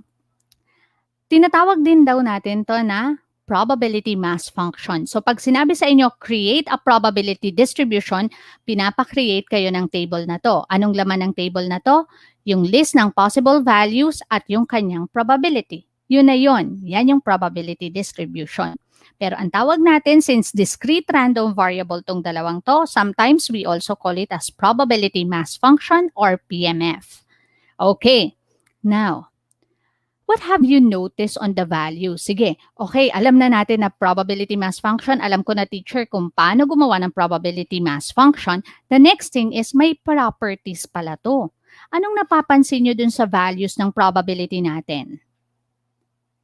Oh, ayan, 1/8, 3/8, 3/8, or 0.125, 0.375, and so on. Even this, what have you noticed on the values? Exactly. If you notice na lahat sila positive, correct kayo dyan. What else? Teacher, parang lahat sila proper fraction tsaka decimal. Correct. The probability of each value of a random variable must be between or equal to 0 and 1. In symbol, ito siya. Normally, ang tawag natin dito ay non-negative. Sinasabi rin natin dito na non-negative property siya. Kasi una, hindi siya negative. At the same time, from 0 to 1 ang pwede niya maging value. Pwede po magkaroon ng probability na 0. Oo, pinag-usapan nyo yan when you were in grade 10, when a chance will never happen. Example, getting a 7 when you roll a die, the probability of that is 0. Imposible yun mangyari, di ba? Halimbawa, getting a number from 1 to 6 in a single roll of die, sure na mangyayari yun. Kaya ang probability nun ay 1. Pero sa discrete probability distribution, lahat daw ng values ng probability ay positive at between from 0 to 1. Okay. Gets yun, teacher. Noted yan. Next. Properties of discrete probability distribution. Ano pang property niya, teacher? Meron pa ba? I'll ask you to add everything. Pag in-add natin yung 1/8, 3/8, 3/8, 1/8, di ba similar fraction yan? So add lang natin yung numerator. 1 plus 3 plus 3 plus 1. The answer is 8. And 8/8 is 1. Exactly. Okay, ang sum ng unang probability ng unang set, teacher, ay 1. Bakit? 1/8 plus 3/8 plus 3/8 plus 1/8 ay 8/8 or 1. Okay, that's good. Paano yung pangalawa, teacher? Remember, 16 yan. 1 out of 16, ito ay 4 plus. Diba yung 1/4 ay 4 out of 16? Yung 3/8 ay 6 out of 16. Sana, teacher, hindi ko na lang sinimplify. Pwede naman. Lagyan nyo na lang ng or para hindi kayo mahirapan. 4 out of 16, tsaka 1 out of 16. Okay, ano kayang total niyan, teacher? 1 plus 4, gawin na lang natin yung regrouping. 6 plus 4, 10. Plus 4, plus 1, plus 1. Okay, 16. Out of 16. 1 rin yan, teacher. Exactly. Yan yung pangalawang property. Tinatawag rin natin siyang norming property, pero mas maganda na alam nyo mismo. Ano yung property? The sum of all probabilities of all values of a random variable must be equal to 1. In simple, we write it as summation of p of x is equal to 1. Okay ba? So, I'll stop here. We're going to continue our discussion next week. Hopefully, I'll see you again next week. But let's see if we finished our target. Hindi lang natin mai-apply tong tong properties, no? But don't worry, we'll apply next week. Promise yan. Pero let's talk about this muna. Okay. Yan, nakita nyo na yung gagawin natin next week. Did we finish? Did we illustrate random variable? That's a check. Have we distinguished between discrete and continuous random variable? Correct. Nagawa rin natin yan. Nahanap ba natin yung possible values ng random variable? Oo, yan yung 0, 1, 2, 3, 4. Na pwede kayong magkaroon ng walang head, isang head, dalawang head, tatlo, apat, hanggang apat lang on the flip of coin. Kasi apat lang yung in-example natin kanina. Nagawa ba natin, nakapag-illustrate ba tayo ng probability distribution of discrete random variable and its properties? Exactly. Nagawa rin natin yan. So, we're going to apply everything that we learned next week on the probability distribution of discrete random variable. Ano nga ang tawag doon? We call it as PMF. Yan. It's almost 7. No? I know you have to have your dinner. So, I'll stop sharing now. Thank you so much for your time and effort. Remember the goal. Our goal is to be a blessing to everybody. So, the endeavor that we have here sa DepEd Online, sa ETU, thank you so much for this chance that we have so that we can share to other students. So, I'll stop sharing now. Yan. Stop sharing. Okay. Yan. Okay. Yan. Hope everything is clear. Yan. Nakita ba? Naintindihan naman? Yan. Okay. Is there any question that you would like us to answer so that it will actually help you in your activities, in learning statistics? Okay. Yan. If there's none, I would like everyone to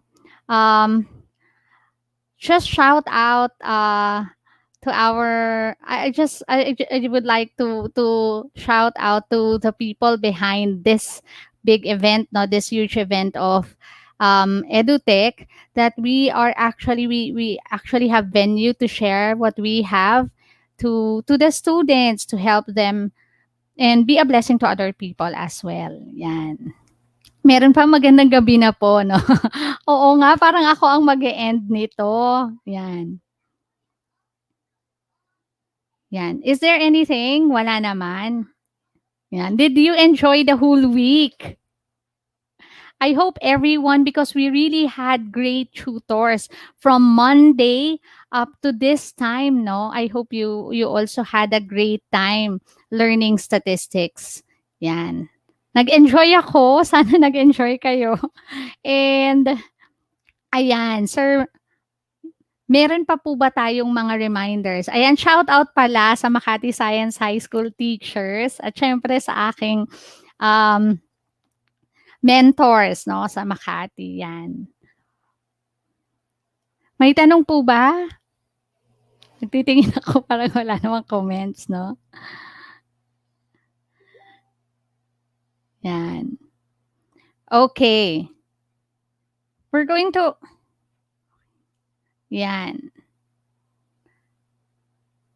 We're going to have next, please watch also next week from Monday as early as 8 a.m. I think we're going to have already these sessions for our dear teachers and our dear students, so that this is something that we can, the learnings that we can do, we can put it in our pocket, and anytime it's ready, we can actually bring it out in our respective classrooms.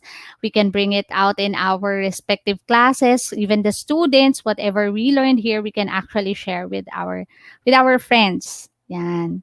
Sabi nga, di ba, the goal is always to be a blessing to other people. And this endeavor of ETU, they are actually a blessing to a lot of students. They are being a blessing to us teachers as well, because we are also learning a lot from this activity.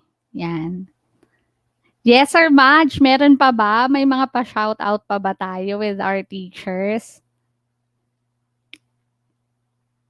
Yan. Okay, with that, I think I'm going to end here. Thank you so much. I'm not going to get so much of your time. God bless everyone. Have a great weekend and happy Chinese New Year. Yan.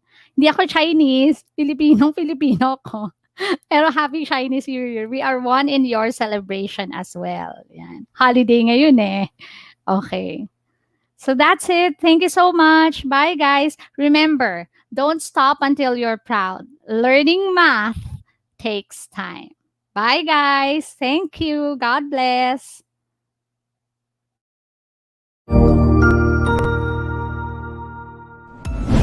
Sigurado ako na marami ka na namang natutuhan sa ating ETULay tutorial session ngayong araw. Tandaan, ito ay hindi lamang para sa ating mga mag-aaral, kundi pati rin sa ating mga minamahal na guro at mga magulang na kaagapay natin para maituloy ang pagkatuto sa kabila ng nararanasang pandemya. Patuloy ding sumubaybay sa DepEd TV para sa mga araling ginawang video episodes. Mapapanood ito mula Lunes hanggang Sabado, alas 7 ng umaga hanggang alas 7 ng gabi sa inyong mga telebisyon. Abangan sa Lunes mula 1:00 ng tanghali ang iba pang aralin sa ating ETULay free online tutorial session sa Science. I-like and subscribe at manatiling nakasubaybay sa ating ETULay tutorial session sa DepEd EdTech Unit FB page at Educational Technology Unit channel sa YouTube at sa DepEd Tayo at DepEd Philippines social media accounts. Paalam!